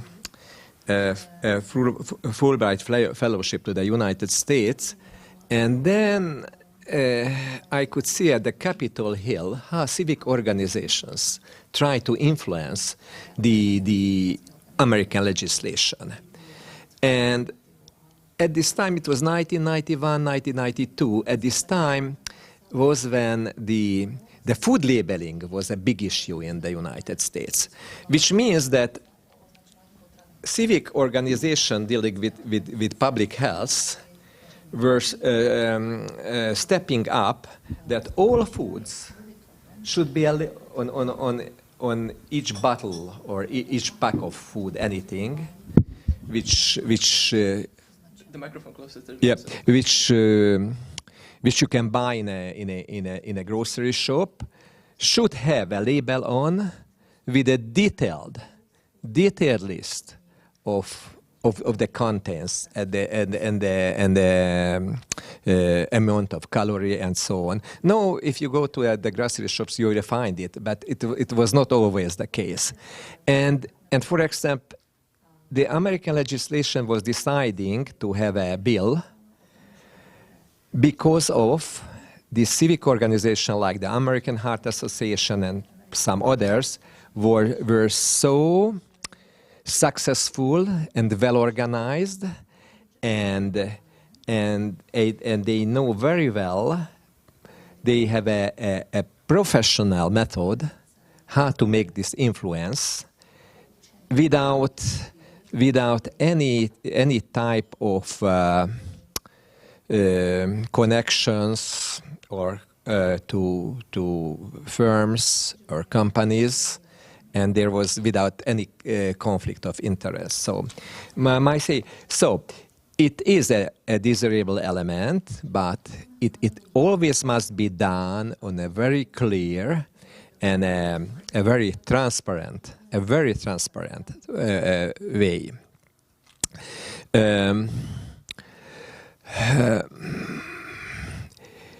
And the contrary, is there anything which is threatening the rule of law in the European rule of law and the European values? It can be the case if a so-called civic organization, an NGO, could influence public opinion against the principles of rule of law and common European values. Maybe in Hungary sometimes I see such a tendency. So because the Orbán regime know very well how to build up artificial civic organizations, giving them money, and use them use them to advocate for their anti-European Union values. For example, just to say something that going back to the Czech presidency's program, the Hungarian parliament had a resolution that a week ago that the Hungarian representatives in the European Council should work for a less integrative Europe. Maybe the European Parliament should be demolished and the member state parliaments should appoint something like our distinguished speaker said regarding the European Council, but it's not on the European Parliament. So such a things and such a kind of artificial but very well financed so-called NGOs in Hungary can advocate for such a kind of monkey business type of initiatives. So I think is it clear, yes, what I was saying, but it sometimes seems to be very harsh what I'm saying, but this is the everyday reality in Hungary. And now, closing my contribution, I would like to say something about this experience, what has happened in Hungary during the last parliamentary elections. The last parliamentary elections, the opposition parties was so wise, they united their powers and tried to reach such a situation that in each voting district there would be one common candidate against the Orbán Viktor's candidate. And there were some primary elections on the side of the democratic opposition, and there were 6 significant parties of the democratic opposition, but there was a 7th organization helping the 6, and this is a civic movement. It's called Movement for Everybody's Hungary. That's the name. It's MMM in Hungarian language. And the leader of this movement is a civic movement which is dealing with politics, and one of the main aim of this movement to re-establish the rule of law in Hungary and the real democratic values, and to re-establish the system of checks and balances, which is not really destroyed by the Orbán regime. It's not anymore in Hungary. So, and this civic organization was one of the actors who put together the 6 parties. It was a big work, and it worked somehow because they said, we are civic organizations, we are not party members, and we can be a good negotiator between you and other parties, and it seems to be very successful. And it was so successful that at the very end, the primary elections of the opposition, which was at the end of the last year, October, November, the leader, who was a mayor of the civic organization, became the prime minister candidate. Maybe you know his name. His name is Peter Markizai, and he seemed to be a very, very successful. But what has happened, as the media in Hungary is in the hand, the public, and the Viktor Orban, and also the private, as I told you a couple of minutes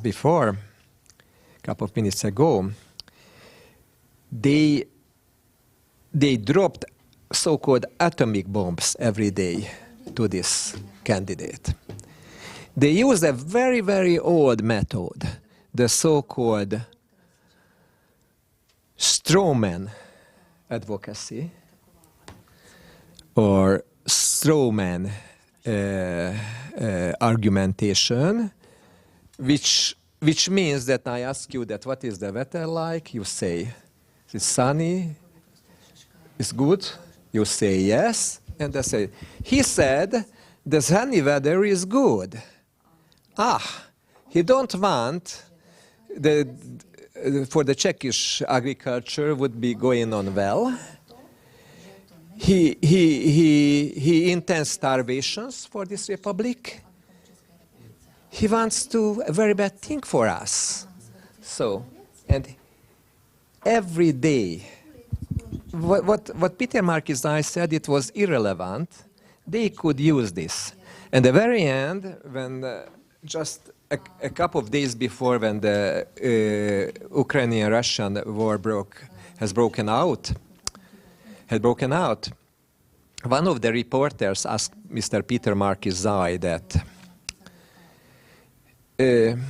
tell me, Prime Minister candidate, would you help with military measures, Ukraine?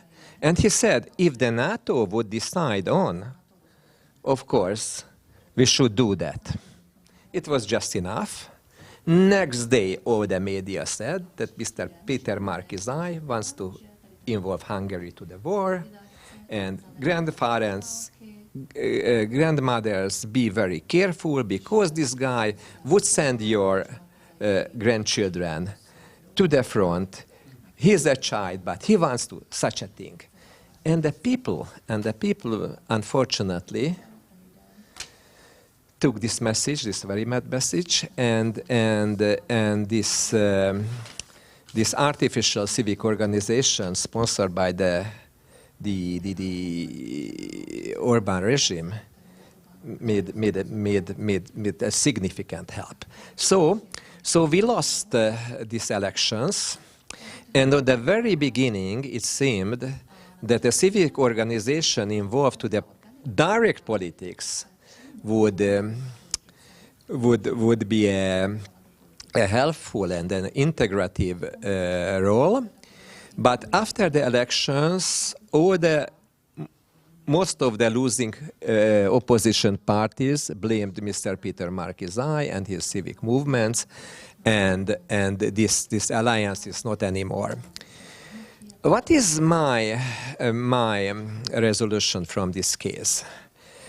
I encouraged Mr. Peter Markizai and this movement, because I'm the member of this movement too, because it's a civic movement, it's not a conflict of interest, I could be a party member too, that if he wants something with politics, he should establish a real political party.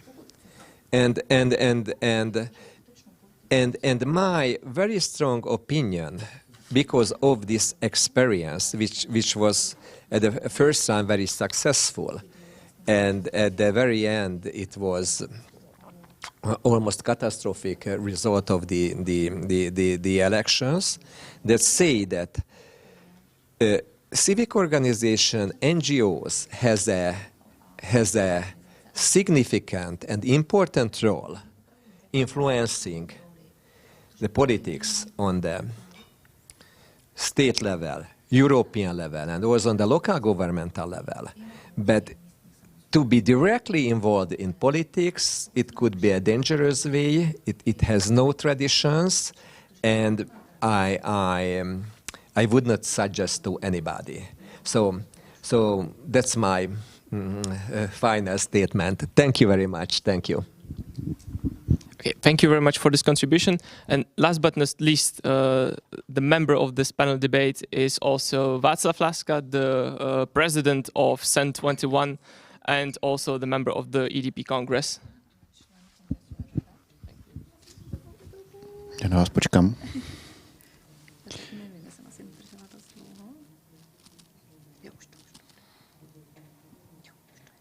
Můžu? Dobrý den, já si s dovolením ponechám češtinu, protože I will stick to the Czech language because my English is perfect after the fifth beer and I haven't had my 5 beers yet today. Já jsem tu takový I am a representative of a mix here. I am representing an NGO and politics because for 10 years I worked for Transparency International. For 6 years I was sitting on the executive board, for 6 years as chairman of the board, and this experience brought me into politics because with the lobbying work at that time, because NGOs are one of the biggest lobbyists in the Czech Republic for the good of the Czech Republic, I heard so many times, who are you talking for? Who are you representing? Well, let yourself be elected, because otherwise you haven't got any mandate. So I got the mandate, I entered politics, and I am not alone in this situation, because when I started working for the Transparency International, there was Adriana Krnáčová as chairperson who entered politics. Then there was David Ondračka, who also started in politics later on, and I could also name the former boss of Oživení, Mr.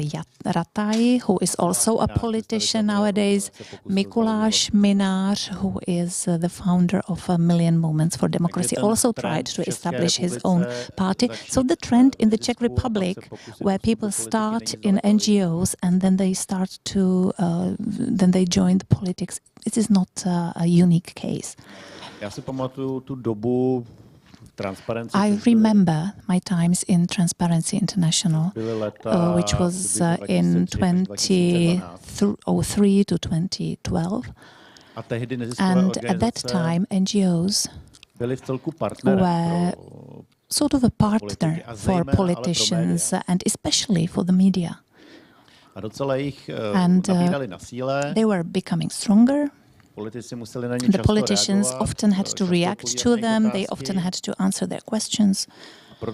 And this is why, at the end of 2010, they changed the tactics, and no matter who was sitting in the government, they started attacking NGOs more and more. And this is a phenomenon of the Czech politics of the last 10-15 years, that there is a strong tendency to weaken the position of NGOs, to attack them, to share all sorts of tables showing how much money they're collecting, and so on. And this is really an effort shared by most political parties, no matter where they stand. Maybe this is the reason why people from NGOs often lose the patience and they think it's better to go on their own to the politics.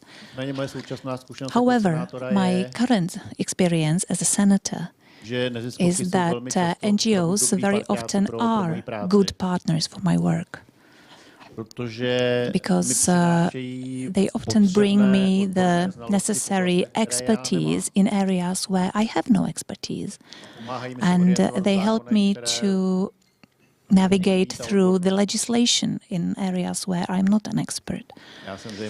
Because I'm a lawyer, so there are many areas such as healthcare, social area, where I need the expertise, and NGOs often offer this to me. Unlike, let's say, private lobbyists, where there is always a clear interest, clearly visible and transparent interest. They clearly write in their deeds of association why they exist, what they want to achieve. And they also present themselves in this spirit. When I became senator, I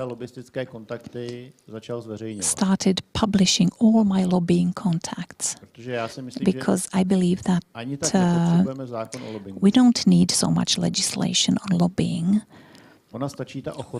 All we need is the ability to be ready to publish all your dealings with lobbyists. Because lobbying is not a swear word. On the contrary, it can be very useful. But there needs to be a clear transparency, absolute transparency. So when I was senator for the first year and when I introduced this practice, at the beginning there were many lobbyists coming to me at the beginning. But when they found out later that I was publishing all of these meetings, all I was able to meet with was NGOs. So this is all from me for the beginning. Okay, so I'm going to move to a question which arose from the speech of Mr. Laska and Mr. Seteradic, and it's actually connected to the legislation regarding lobbying, and we've had a pretty clear example of what lobbying shouldn't look like from Hungary, and I believe that the line between what is lobbying and what is corruption is not that thick, and the distinguishment for a citizen can be hard to see. So could you maybe quickly explain what the difference is, and also do you think that there should be some changes in the rules of lobbying on the European level or even on the Czech level, which would help the lobbyists to actually, so that they're not seen as something unwanted in democracy and politics, because lobbying in itself is not a swear, but it's not a problem. Yeah, thank you. Lots of interesting questions. I definitely agree that lobbying has, especially in the Czech Republic, sort of a bad connotation. We also more often we do advocacy. We advocate. Or business, I think we do public affairs, right? But no, actually, lobbying is important, as Mr. Laska said. It provides important information for the decision makers, even for the government officials, which they otherwise cannot have. It also transfers the information about the interest of different groups, and I think exactly what was said here, if it is done in a transparent way, that means that you know who lobby who on what. If you have also information about how much money they spend on lobbying someone, I think that then it sort of like open up the debate, show and make clear who poses which arguments, and then you can understand also the decisions which the politicians take. And I think that's important. This is how it actually should work. And yeah, about the regulation or law, you know, it would be great if everyone is like Mr. Laska. You know, then we would not need any laws and regulations. I agree, but unfortunately, I don't know. But maybe you're the only one who publishes your lobby meetings. So I think that it would be good if we have, for example, a law on lobbying in the Czech Republic, which at least establishes the registry of lobbyists. You know, that we can see who lobby who, why, on what purpose, and and we had it already. It was in the parliament before the last parliamentary election. It just it was not ideal. We in Transparency had some comments on that, but it was at least, you know, step in a good direction. And unfortunately, it didn't go through. It was not voted through before the election. There was no vote, basically. They just didn't manage to take a vote on it. So I think that's quite significant, because this is how it goes on lobbying. And I think this time we went the farthest way. But we have these discussions about some lobbying regulations since 2005, and it doesn't always need to be law. You know, it could be ethical codes. We can have ethical codes for the politicians, for the decision makers. We also need ethical codes also for the lobbyists. You know, this is all part of the job.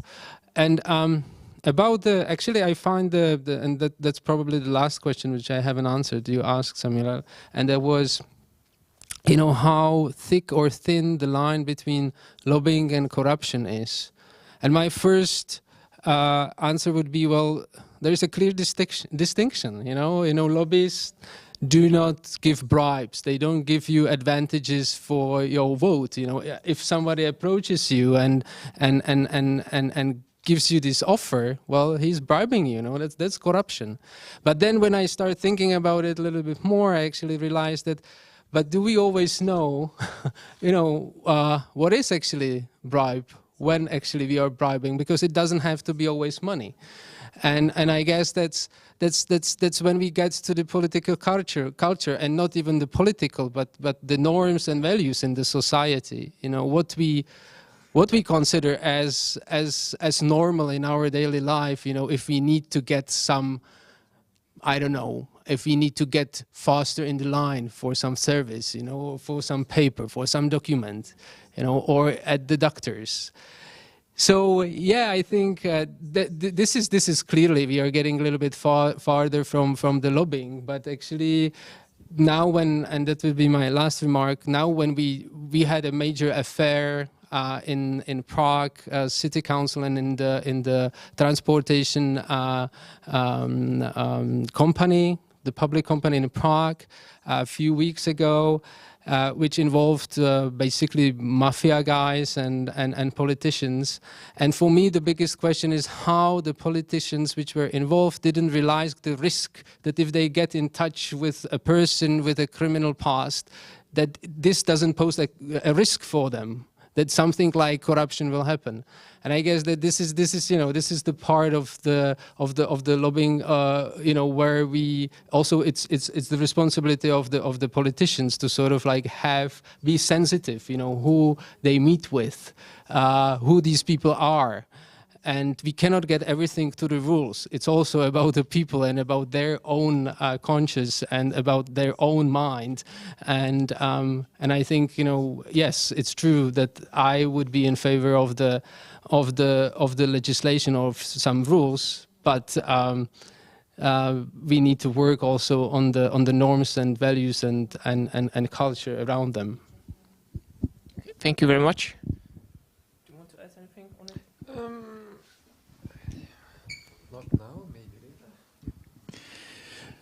V České republice má lobbying špatnou pověst. Republic lobbying has a poor reputation because we are used to calling lobbying something that is not lobbying.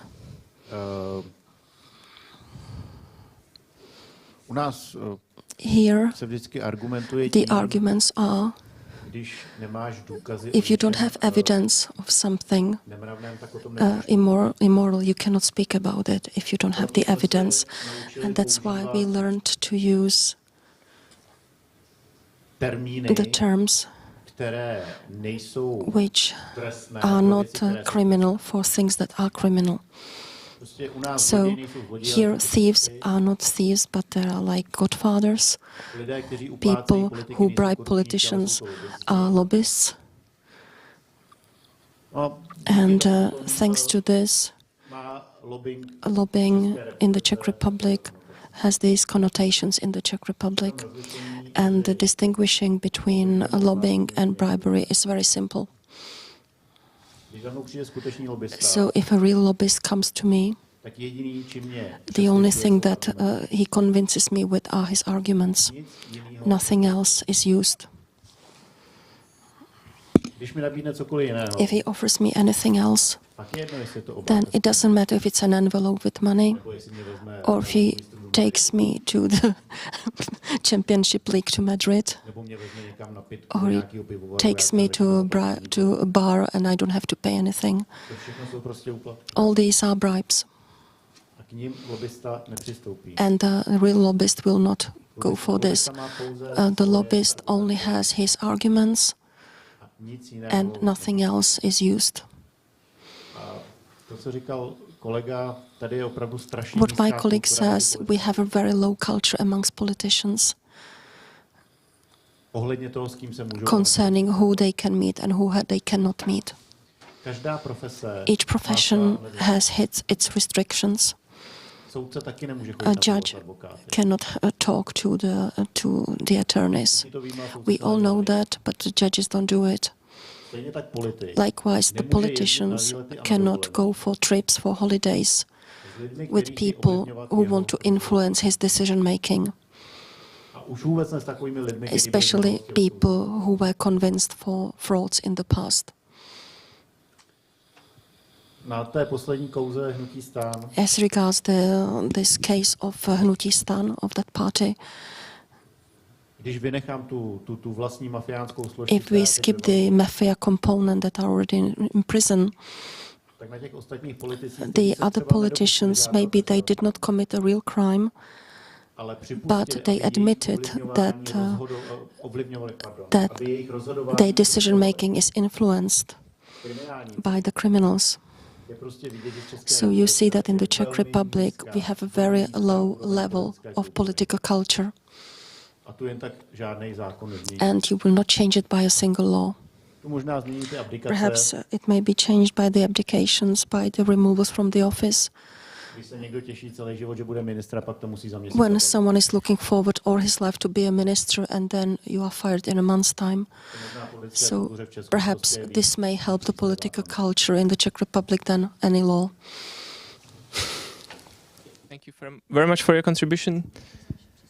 As we don't have that much time left on this panel debate, my last quick question would be, if we can improve the culture with laws and with maybe cases like that, is there anything that the society and that citizens can do to look differently on this issue, look differently on lobbyists? Is there anything we can change so that the lobbyists are not seen as something negative, apart from laws?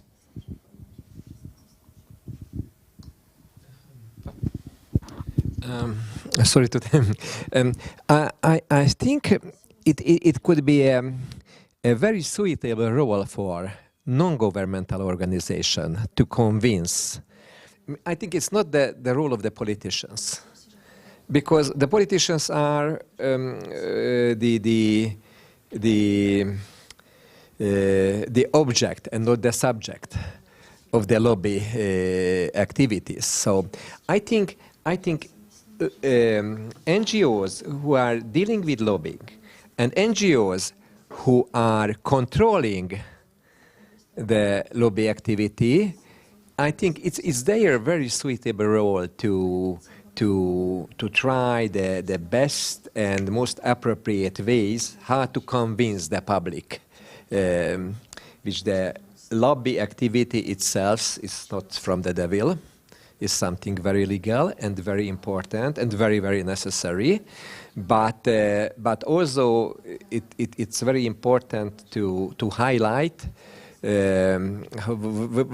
what are the hidden ways when firms, companies, and, as you said, mafia circles try to influence the the policies and politics of member states of the European Union. Thank you. Maybe just two final remarks. I just remember interview with our colleague from Brussels office, and he was saying that basically since there is this transparency or transparent register of lobbyists for the European Parliament and for the European Commission, that the way how lobbyists are seen in the Brussels actually has improved. So I think that this might be maybe an example that yeah, some rules or these transparency registers can help to make the impression of the lobbyist better. But then what else we can do about, you know, also the work and anyone who tries to influence the public decision making, you know, that is seen as a legitimate person. You know, for me, I know that this will sound very vague, but I think we talk not enough about public interest, what it is actually, what is in the interest of the society, of different groups. We don't share it enough. We don't have a constructive discussion with each other, even when we disagree. And I think that this is the way that everyone and each of us in everyday life can try to improve and can try to manage. Before I become the director of the Transparency International, I worked as a sociologist, and I remember we were doing a research on polarization in the Czech Republic. And we were also asking, you know, about the people, about how they solve difficult issues, how they solve conflicts, for example, in the families, if they have different opinions. And people across different socioeconomic groups basically most of the time said, we just don't deal with them. We just don't mention them. We just don't talk because we don't want to ruin our time together. We know that migration, climate change, taxes can be controversial, so we don't talk about them. So then how can politicians talk about these without quarreling, without being aggressive, when we don't talk about these difficult issues at home? So I know this sounds sort of like very naive, but I think that, you know, this is where actually it starts, you know, the discussion, what we want, find a way how we can actually cooperate together, what is the public interest and how can we reach them through politics and through the political processes. Thank you very much. Would you like to add something? Okay, so that would conclude this panel debate. Thank you very much for your contributions and for the debate. We're going to take a 2-minute pause for technicians to set up the closing remarks video, and we're going to close the conference.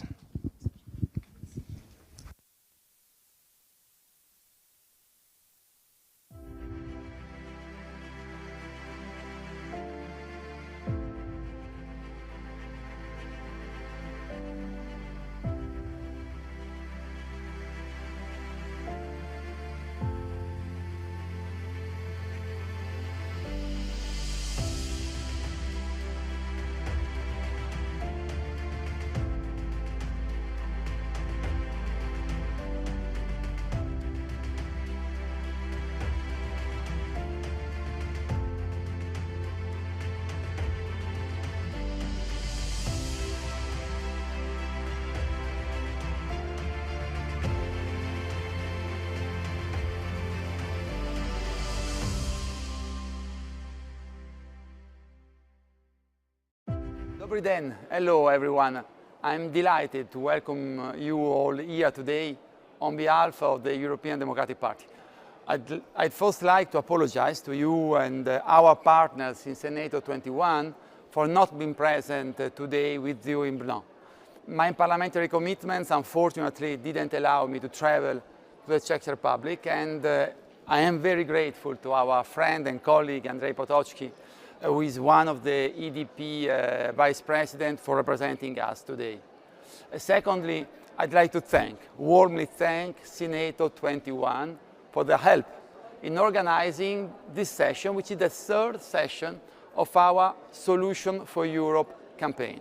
The campaign was launched by our party in February. Our goal is to highlight innovative solutions, projects and initiatives developed in different European regions, in different territories that tackles today economic, social, educational challenges, and that can become a model for other regions and other parts of Europe. The first session was in France last February in Angers. In Krakow at the 2nd of May was the second, and now we are very pleased to have the third session in the Czech Republic. Today, by the way, it's a special day for you, a special day for all of us, a special day to organize an event on European issues. And of this morning, the Czech Republic holds the presidency of the Council of the European Union, following on from the French, who were at the reins from January to the end of June. The Czech government are now taking over from today until the end of the year. And I'm very pleased that Senato 21 have prepared this Czech presidency with an ambitious white paper that will be presented to you this afternoon, which is a good practice. I would like that all the parties belonging to the European Democratic Party do the same when their country holds the rotating presidency of the Council of the European Union. This white paper, the Czech white paper for Europe, contains 15 recommendations that are very forward-thinking, timely and crucial for our common future as Europeans. For example, we must get rid of the tyranny of the veto in the Council. Today, 26 member states can be blocked by a single government. We have seen it. We have seen it with what happened recently with the Hungarian government, the Prime Minister Orbán, on the sanctions against Russia, which were blocked for weeks by Hungary. The Union can be taken hostage today, even though a clear majority, a vast majority, and almost everybody wants to move forward on certain issues. And this goes totally against everything we stand for as pro-Europeans and as Democrats.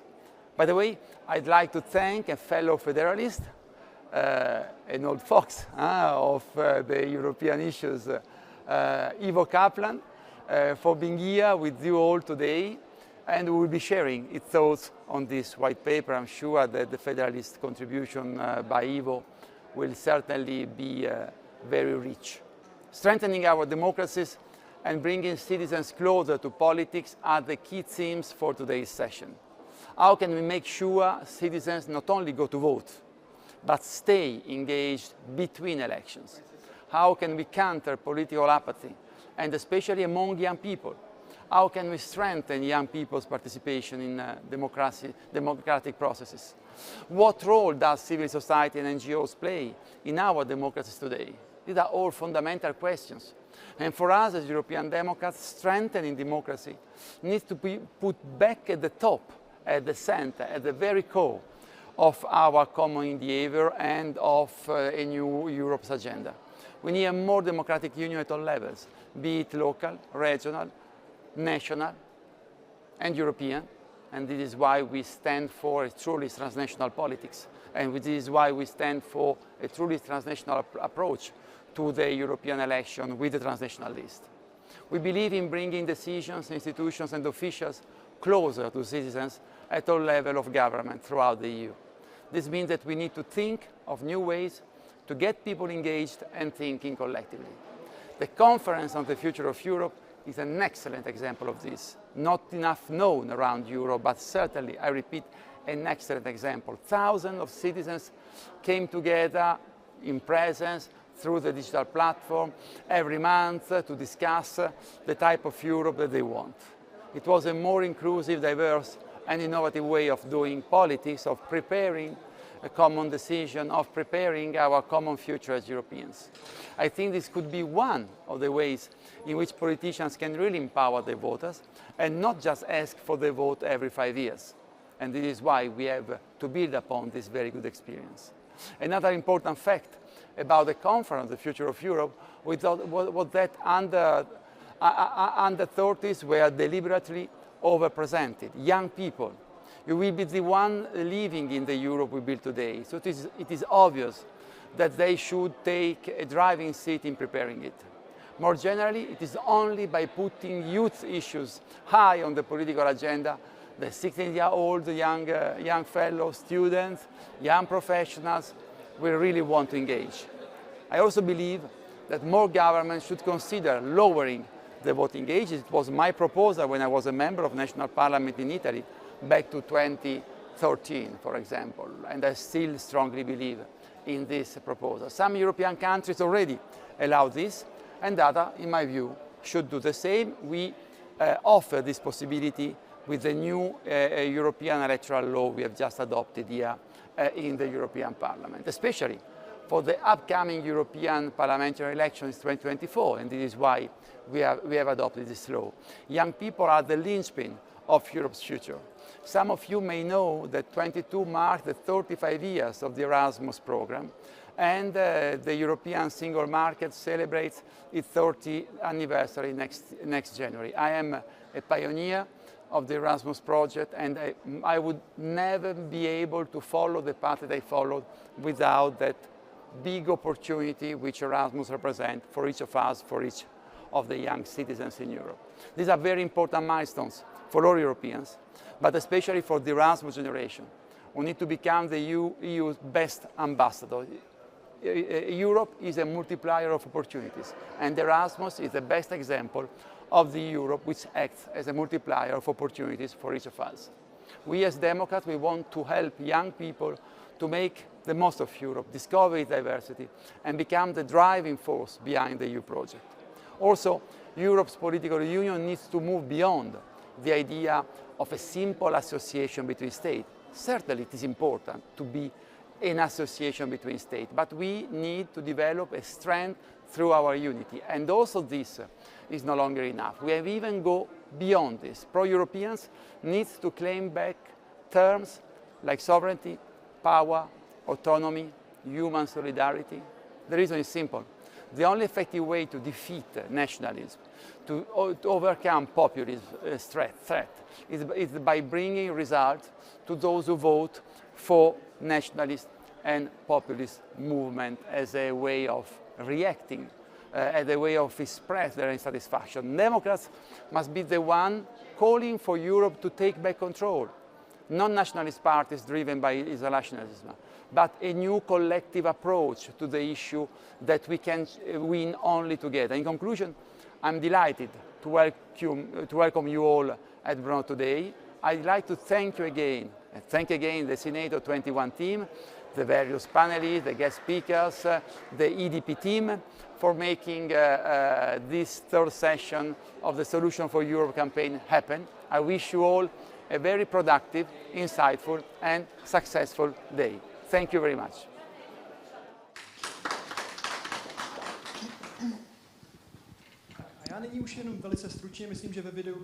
And I think we've heard it all. I'd like to thank you on behalf of CEN21. I want to thank all the speakers, all the audience, and everyone who watched the videos. And if you're interested, white paper on Europe is available from our website. Please read it and give us your feedback. Thank you.